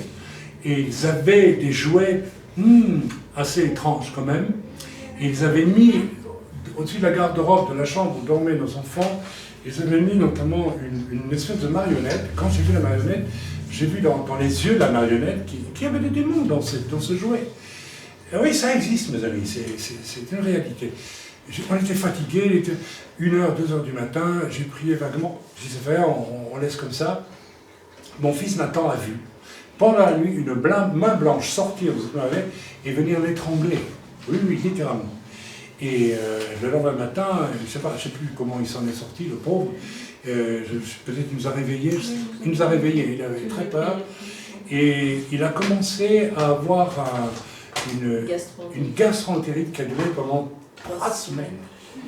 Donc il a failli mourir. Jusqu'au jour où on a prié, on a dit ça suffit au nom de Jésus, et pourtant on était en voyage, et on était en voyage. Donc, je vous donne ce témoignage pour dire que il est vivant aujourd'hui, il sert le Seigneur, tout va bien, mais il y a des attaques. Et celui qui sert vraiment le Seigneur, lorsqu'il va être appelé, il va expérimenter le combat spirituel avec les bêtes sauvages. Donc c'est très important. Donc les bêtes sauvages, et, dit l'Écriture, les anges le servaient. Je peux vous garantir que celui qui veut vraiment, qui est vraiment appelé, ou qui veut servir le Seigneur, il va rentrer dans un combat, bien sûr, qui va durer toute sa vie, d'ailleurs. Moi, j'ai combattu toute ma vie. Mon corps est abîmé par des combats, il faut savoir. Hein. Mais j'ai expérimenté à 3 ou 4 reprises des visitations d'anges, et ce n'est pas une fantaisie. J'ai un peu l'impression qu'aujourd'hui, quand on parle d'anges, les gens disent non, ça n'existe pas. Eh bien non, on a vu des anges qui m'ont sauvé la vie, ou qui nous ont gardé, c'est très clair. Avec mon épouse, on peut le témoigner. Donc voilà, ça c'est pour tout le contexte de l'appel du vrai serviteur. Il commence dans un désert, il va prendre conscience des puissances des ténèbres qui vont le combattre toute sa vie, mais il est victorieux en Yeshua, toujours, mais un combat. Et il y a le travail des anges qui sont à son service pour... Alors, ça vaut la peine de savoir ces choses si on veut vraiment servir Dieu. Alors, je voudrais tout de suite que... Alors, bien sûr, ils sont sauvés, tous ceux qui ont accepté le Seigneur, mais j'ai rencontré peu de serviteurs de Dieu qui relèvent de cette consécration-là. Je pense que j'en ai rencontré un en Belgique, en Montpellier. Vous savez de qui je parle? Notre cher frère, hein, Étienne, il est de ce bois-là. Lui, il est de ce bois-là. C'est pour ça qu'il a tant de mésaventures. Mais c'est un homme vrai et un homme... Voilà, on continue avec... Donc, alors maintenant, la première tentation, c'est la nourriture. Mais au-delà de la nourriture, c'est... Voilà, donc Yeshua dit carrément, l'homme ne vivra pas de pain seulement, mais de toute parole qui sort de la bouche de Dieu. Ceci, mes amis, ça veut dire que ce qui est vrai pour la nourriture, n'est-ce pas, est vrai pour tout le matériel. Tout le matériel va passer au second plan et va même disparaître. Il faut avoir ce courage. Alors, à ce stade-là, un véritable serviteur de Dieu, vous savez, Dieu va l'amener à vivre par la foi. On ne peut pas faire autrement. Paul n'avait pas de salaire, Pierre n'avait pas de salaire, les premiers serviteurs n'avaient pas de salaire, etc. etc. Jésus lui-même n'avait pas de salaire.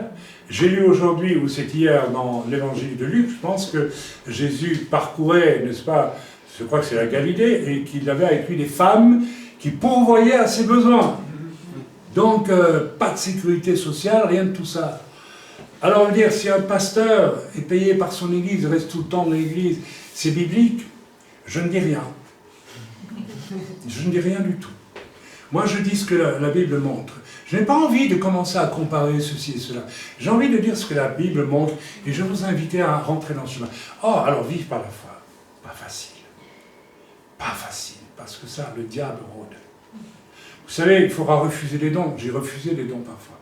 Parce que quand quelqu'un voulait me faire un don, ça m'est arrivé en Suisse il y a très longtemps, j'ai senti que la personne ne voulait m'acheter, en fait.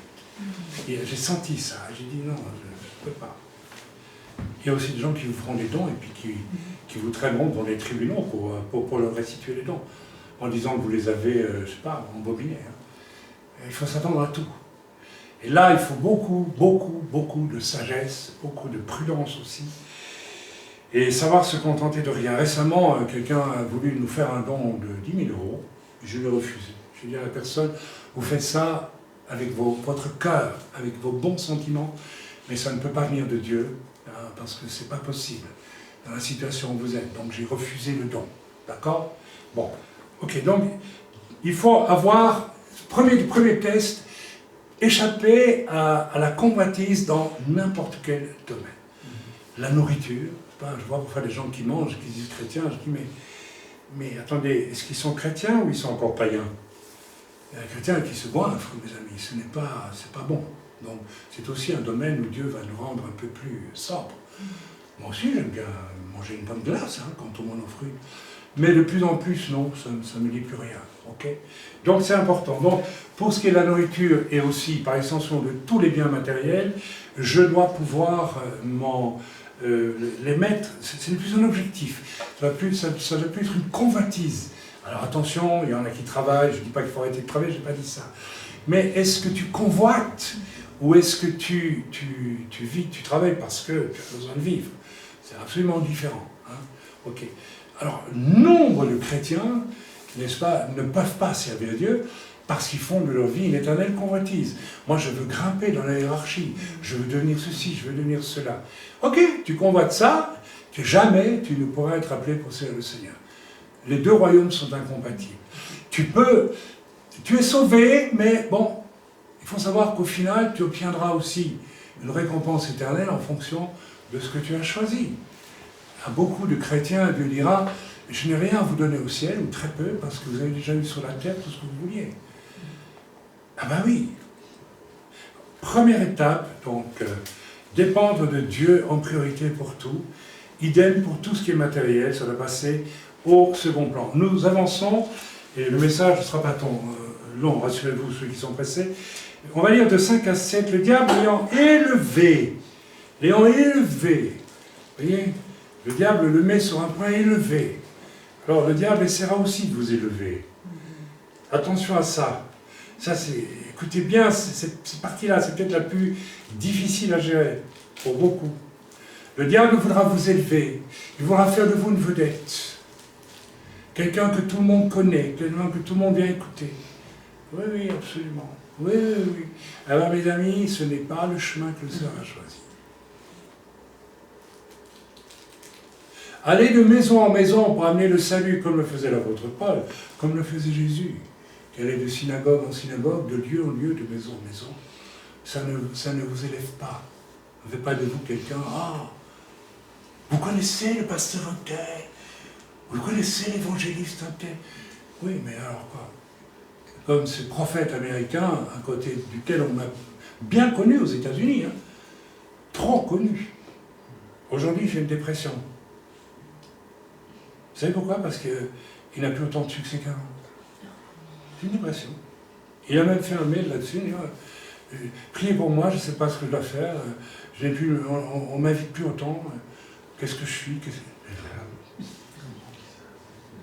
Puis on m'avait mis à côté de lui dans un restaurant, un steakhouse, aux États-Unis, vous savez, américain, avec des grands steaks comme ça, puis toute cette atmosphère. Super, vous savez, grand. Hein?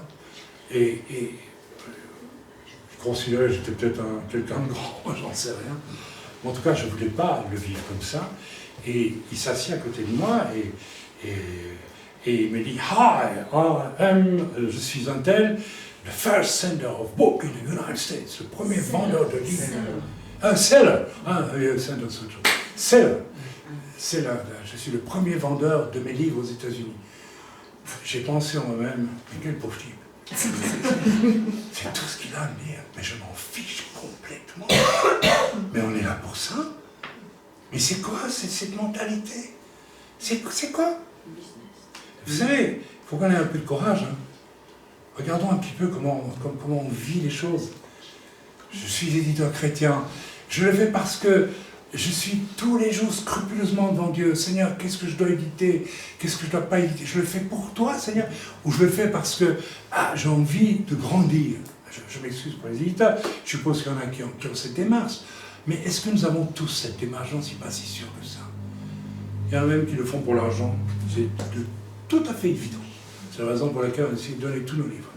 Sauf ceux qui sont sur Amazon, là, on ne peut pas vous les vendre plus bas que le prix plus bas auquel on vous les vend. Parce que c'est obligatoire. Amazon, on ne peut pas faire autrement. Donc ceci est très important. Donc, le diable veut élever Jésus, n'est-ce pas? Lui montra en un instant tous les royaumes de la terre. Et lui dit, je te donnerai toute cette puissance et la gloire de ces royaumes, car elle m'a été donnée et je la donne à qui je veux.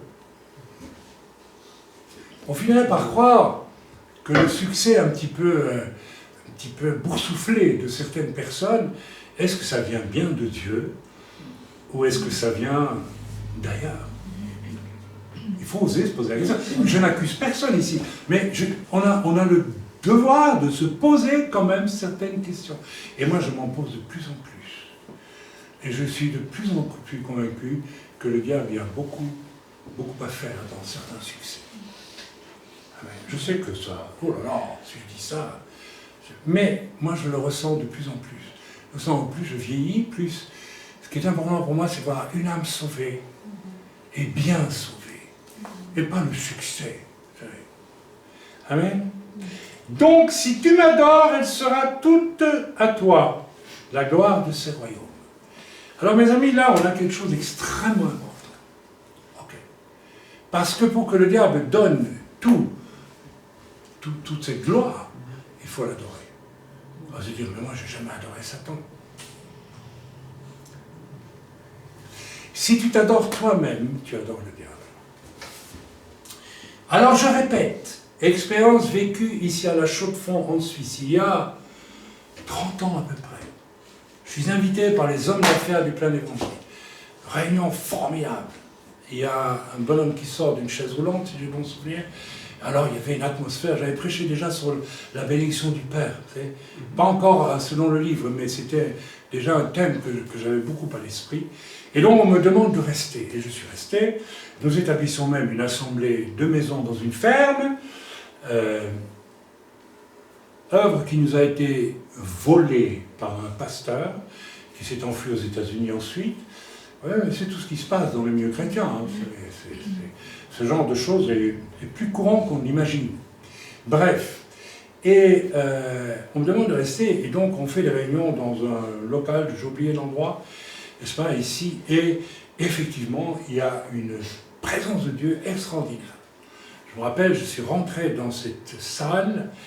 Alors moi, je ne suis pas du tout charismatico-délirant, mais j'ai senti vraiment un gros câble électrique à ma droite et un gros à ma gauche, et j'entendais une puissance qui passait, et voilà, donc on priait pour les gens, il y avait vraiment des choses extraordinaires qui passaient, il y avait une présence, une puissance très forte, très grande, et c'était fait exprès par le Seigneur. Vous savez pourquoi? Parce que le Seigneur voulait me tester. Et qu'est-ce que le Seigneur m'a dit? Alors les gens venaient, et puis tout de suite j'ai compris. Si ça continue comme ça, les gens vont venir de partout, et puis on fait commencer un grand truc, avec du succès. Et puis j'ai vu en esprit, ça c'est le diable, des paniers qui passaient avec beaucoup d'argent.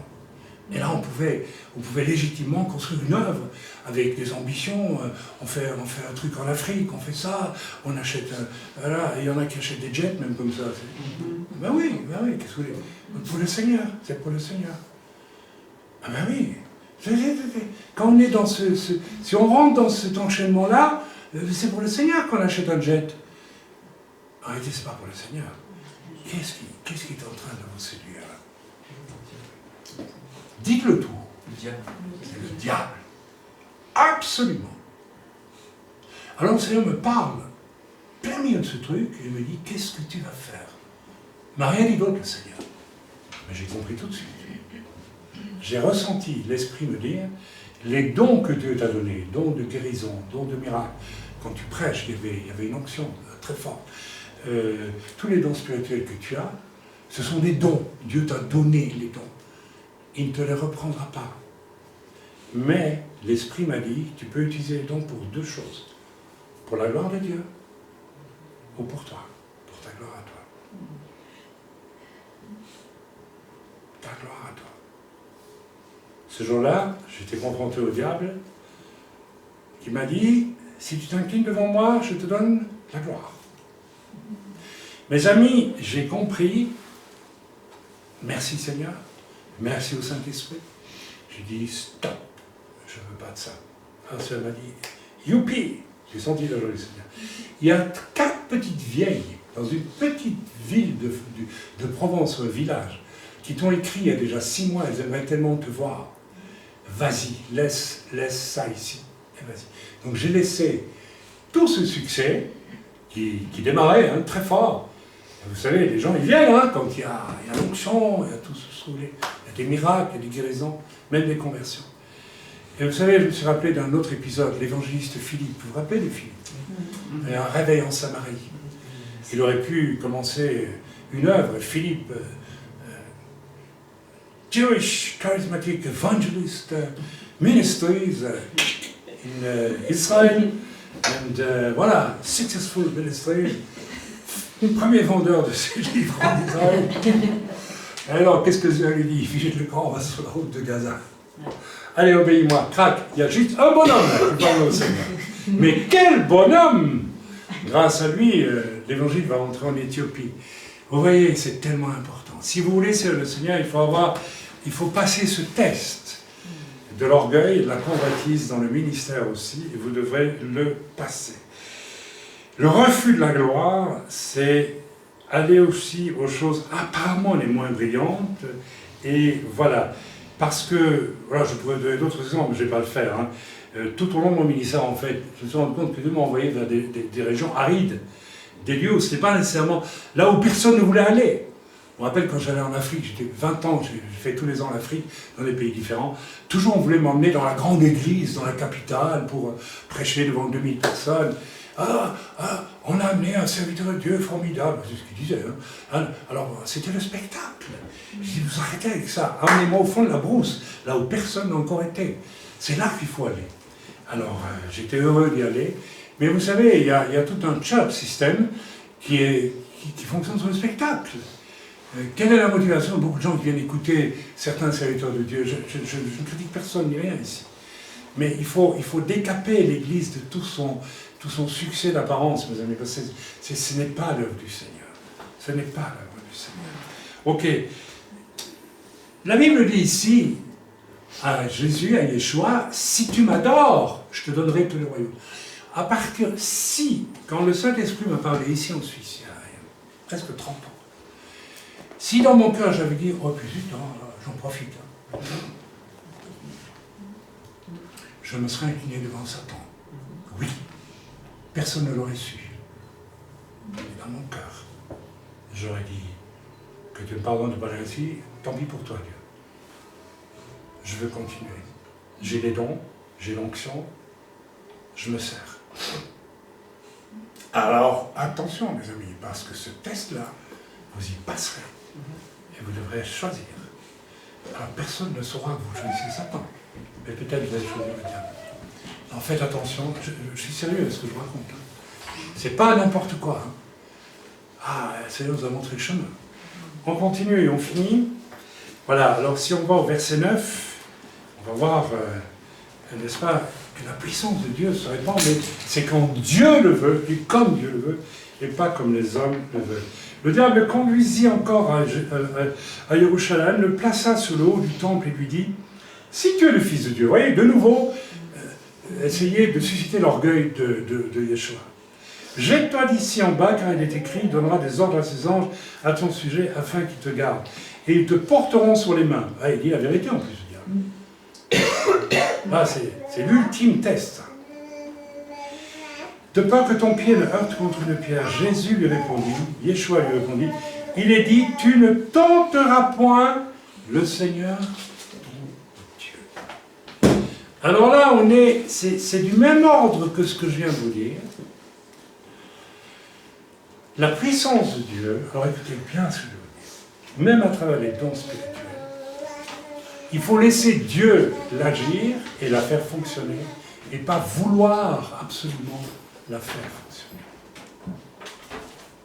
On peut avoir envie, vous avez reçu des dons spirituels, vous pouvez les utiliser, hein, comme on va à la banque chercher des sous avec sa carte.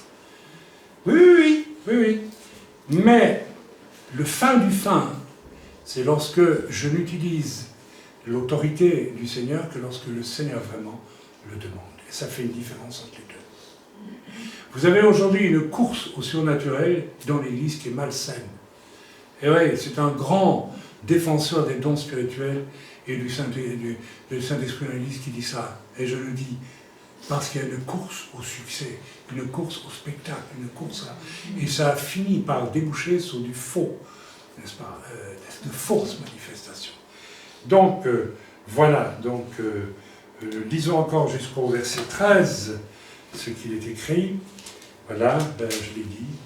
Après l'avoir tenté de toutes ses manières, le diable s'éloigna de lui jusqu'à un moment favorable.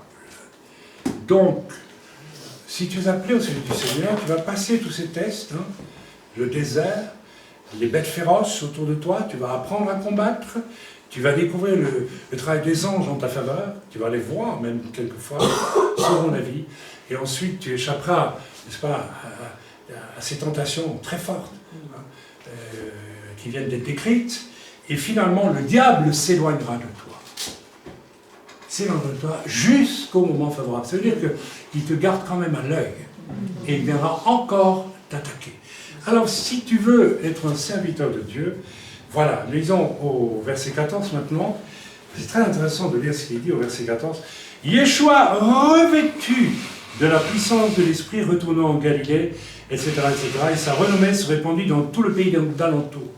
Alors c'est intéressant parce qu'au départ, Yeshua est rempli du Saint-Esprit, mais à la fin du test, il est, il est revêtu de la puissance de l'Esprit.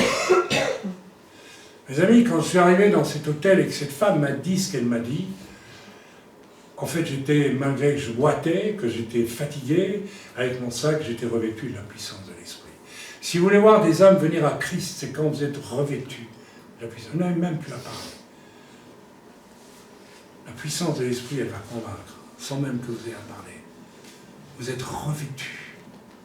Ces tests-là, je les ai connus, et j'ai dû les voir être perfectionnés dans ma vie. Je ne dis pas que comme Jésus, je réussis tout en une phrase. Pas du tout. Mais le Seigneur m'a permis d'avoir cette victoire. Je ne suis qu'un homme, je ne suis pas un fils de Dieu, moi. Pas du tout. Pas de doute là-dessus.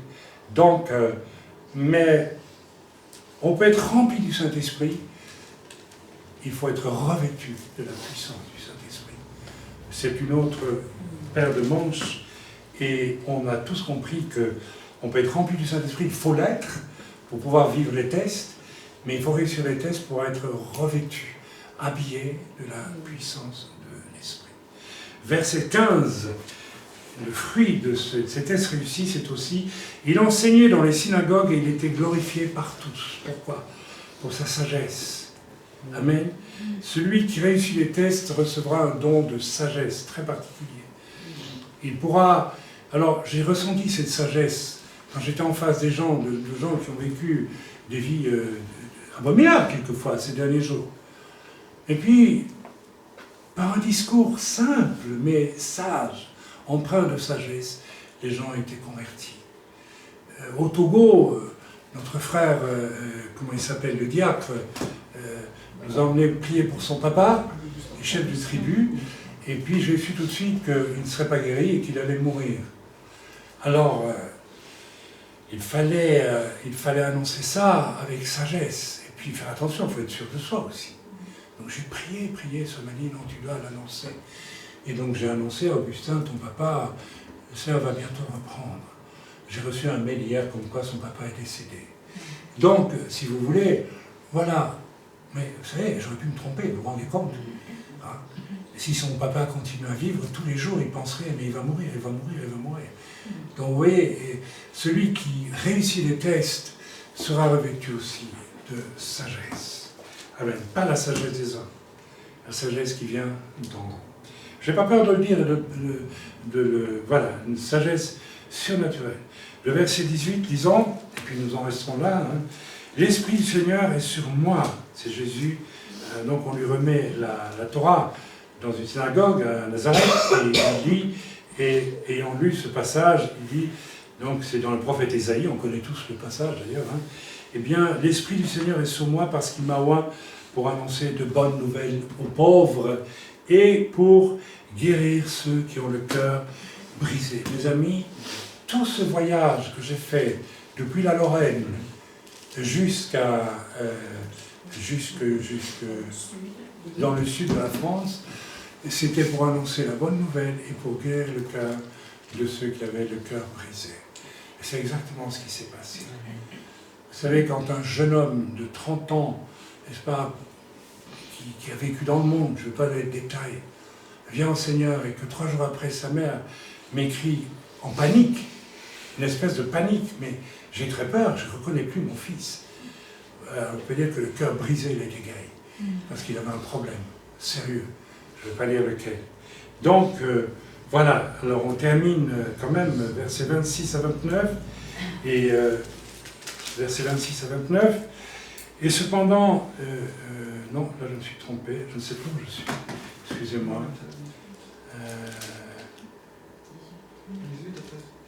26 à 29, c'est bien dans Luc 4, n'est-ce pas? Alors, qu'est-ce que je disais moi? Non, je me suis trompé.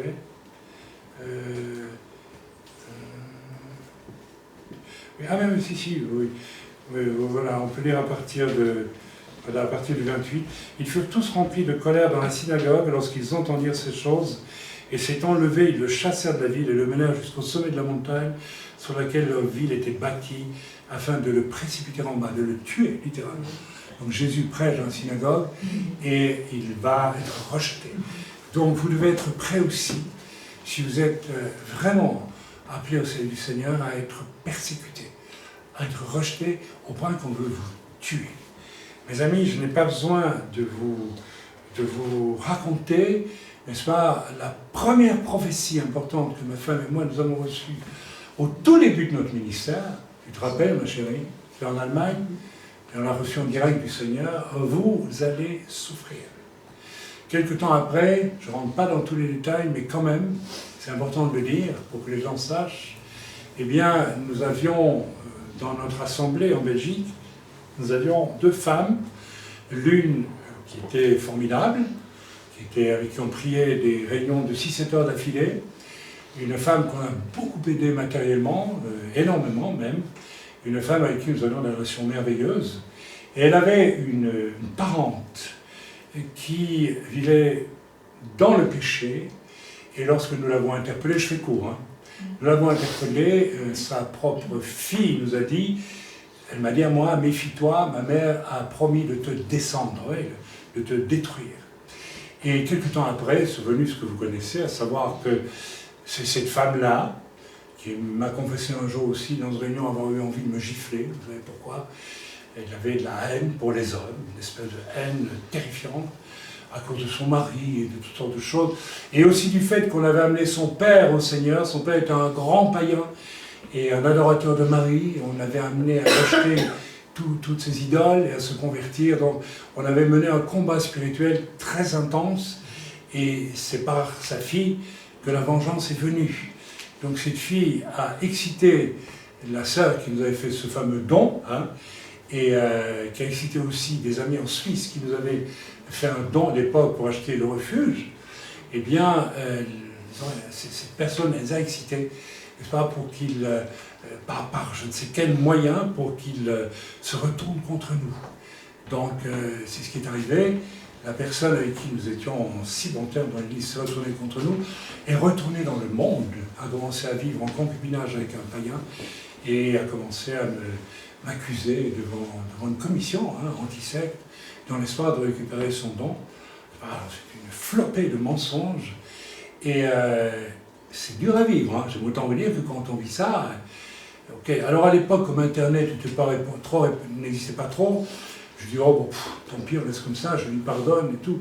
Mais évidemment, l'ami de cette femme qui me haïssait, hein, n'est-ce pas, s'est arrangé pour mettre ça sur le réseau Voltaire. Il a publié, et puis Internet est devenu international, et depuis ce jour jusqu'à aujourd'hui, vous avez toujours, n'est-ce pas, les mensonges de cette femme. Alors ça m'avait fait beaucoup de tort, bien sûr, beaucoup de souffrance, beaucoup de gens qui se sont détournés de moi, parce qu'ils n'ont pas pris la peine de vérifier si c'était vrai ou pas. Et heureusement que notre frère Franck Higelin, que je suis allé remercier au début de cette tournée d'un mois et demi, parce que je savais que je devais le faire, et n'est-ce pas, a réagi en découvrant le site 30 ans après, rendez-vous compte, et en disant, mais c'est pas vrai, moi j'étais sur place. Tout ce qu'elle a raconté est faux, c'est absolument faux, c'est même le contraire, la vérité est le contraire. Donc on a publié sur le site, mais en attendant, pendant 30 ans, je vous laisse deviner ce que nous avons souffert. Ce qu'on a souffert, qu'on pense de vous du mal, que vous n'avez pas... Alors vous avez fait que du bien en réalité. Eh bien, il faut s'y attendre. Et je crois que plus vous aurez un appel important pour le Seigneur, hein, je sais qu'on est loin de beaucoup de choses qu'on voit, hein, plus de vous attendre à de terribles persécutions. Alors là, il y en a beaucoup qui disent, non, moi, j'y vais pas. C'est votre choix. Mais rappelez-vous, le témoignage que je vous ai donné quand j'ai appris que j'étais malade et que je pouvais mourir dernièrement. Vous vous rappelez ce que je vous ai dit? J'avais une telle paix. J'étais prêt à partir. Et je suis toujours prêt d'ailleurs. Parce que le Seigneur m'a fait comprendre, tu peux venir, bon et fidèle serviteur. Tu as fait ton travail, tu as fait ta part. Tu as souffert, et j'avais prévenu que vous souffrirez comme j'ai souffert. Tu l'as accepté. Tu as payé le prix. Tu peux venir. Ça, mes amis, c'est la plus belle des récompenses. Et tous les bienfaits de la terre à côté de ça, c'est rien du tout. C'est des cravates qu'on fait aux mouches, comme aurait dit mon défunt père. Ça ne veut rien dire. Ni l'or, ni l'argent, ni la réussite. Rien. Tout ça n'est rien à côté de cette paix que Dieu peut vous donner à la fin de votre vie. Donc je termine maintenant, et c'est vrai, avec le verset 32, qui nous dit une chose importante. Et voilà. On était frappés. Il descendit à Capharnaüm, ville de la Galilée. Yeshua, donc, et il enseignait le jour du Shabbat. On était frappés de sa doctrine, car il parlait avec autorité. Le vrai serviteur de Dieu a une autorité. Vous en connaissez beaucoup, qui ont une autorité. J'ai connu tant de gens comme ça, un peu timides, ou qui ne savent pas trop, ou bien les gens sont dans leur église, ne savent même pas s'ils sont sauvés ou pas. Le vrai serviteur, celui qui a passé toutes ces étapes de test, il a une autorité. Il a une vraie autorité. Alors attention, ce n'est pas une autorité d'homme, c'est une autorité du Seigneur en lui. Vous me suivez? Attention, ce n'est pas une autorité. Et j'ai rencontré dans les milieux chrétiens beaucoup de gens qui confondent leur autorité d'homme avec l'autorité de Dieu. Vous savez qu'il y a des tribunaux ecclésiastiques qui existent, où on n'a même pas le droit de vous défendre. Hein. Oui, ça existe. Il n'y a pas qu'à Rome que ça existe dans le monde évangélique. Hein. Et puis quand vous creusez un peu tout ça, vous découvrez des choses pas très jolies en général. N'est-ce pas? Il y a nombre de personnes qui disent servir le Seigneur. Je ne suis pas sûr du tout qu'ils servent le Seigneur. Je le dis, je crois que j'ai le droit de le dire à mon âge, avec tout ce que j'ai vu. Je crois que le chemin pour servir le Seigneur, il est là. J'ai commencé à vous en parler la semaine dernière, vous allez l'écouter sur la consécration. Et il y aura encore un message la semaine prochaine sur ce thème. Voilà. Alors, je sais qu'il y en a qui doivent partir, alors je vais abréger tout. Et puis, on peut peut-être prier un peu et demander au Seigneur de réécouter peut-être ce message, réécoutez-le bien, s'il vous plaît. Si vous voulez servir le Seigneur, il va falloir passer par toutes ces étapes. Autrement, vous ne pouvez pas. Ça ne sert à rien. Et si vous voulez prendre des raccourcis, en vous faisant recommander par Pierre, Jacques et Paul, vous verrez que ça ne sert à rien du tout. J'ai connu jadis, ici en Suisse, un jeune ministère qui faisait partie d'une dénomination, qu'on avait bombardé pasteur parce qu'il fallait un pasteur, mais ce garçon était totalement incapable de servir le Seigneur. Il s'est effondré, c'était prévisible. Et vous savez qu'a fait sa dénomination pour l'aider? Rien du tout. La dénomination l'a évacué. Donc la dénomination n'a rien fait pour vraiment savoir s'il était prêt à servir le Seigneur. Et quand il s'est cassé la figure, allez hop là, à la poubelle. Ça aussi, c'est pas biblique du tout. Un vrai serviteur de Dieu. Vous savez qui c'est? J'ai vu une image très belle il y a 2 jours. J'ai vu ça dans une reproduction artistique, n'est-ce pas, des années 1900. On présente le bon berger et on voit un homme avec une brebis sur ses épaules. Le vrai serviteur de Dieu, il porte les autres. Jamais il les jette comme ça. Il les porte. Il donne sa vie pour sa brebis. Amen. Il forme les autres. Il leur donne son sang afin qu'ils vivent, qu'ils grandissent, qu'ils arrivent à maturité. Comme j'ai fait pour vous, comme j'ai fait pour les Africains, comme je vais encore le faire pour d'autres, si Dieu me prête vie encore, assez d'années pour ça. C'est ça le bon berger, le vrai serviteur. Il donne sa vie pour les autres. Amen. De même qu'un mari, c'est celui qui aime sa femme comme Christ a aimé l'Église en se livrant pour elle. Il n'y a pas d'autorité sans don de sa vie, ça n'existe pas. Si tu convoites les choses de la terre, tu ne donneras jamais ta vie pour rien et pour personne. Tu l'utilises pour toi et pour toi seul. Et c'est vrai dans le ministère pour beaucoup de gens aujourd'hui, beaucoup trop. Soyez bénis dans le nom de Yeshua. Amen et amen. Tu peux couper. Tu veux prier pour la personne qui a un abcès? Ah oui, je dois prier pour une personne qui a un abcès. Donc voilà, si vous êtes concerné, au moment où vous regarderez ce message, eh bien, j'ai à cœur de prier sur vous. Mettez simplement vos mains à l'endroit où vous avez cet abcès et prenez le courage de la foi et croyez que vous allez être guéri maintenant. Père, j'aime Yeshua Mashiach au nom de Jésus, ton Fils bien-aimé. Seigneur, je veux te demander de mettre en action ta parole qui dit que tu as porté nos maladies et nos meurtrissures. Maintenant, Seigneur, je te prie de toucher cet abcès maintenant et de faire qu'il se dégonfle tout de suite, au nom de Jésus, qu'il soit guéri, qu'il soit résorbé et que cette personne soit guérie. Néanmoins, je lui conseille d'aller faire soigner sa dent s'il veut être soigné. Dans le bon nom de Yeshua. Amen. Amen. Amen.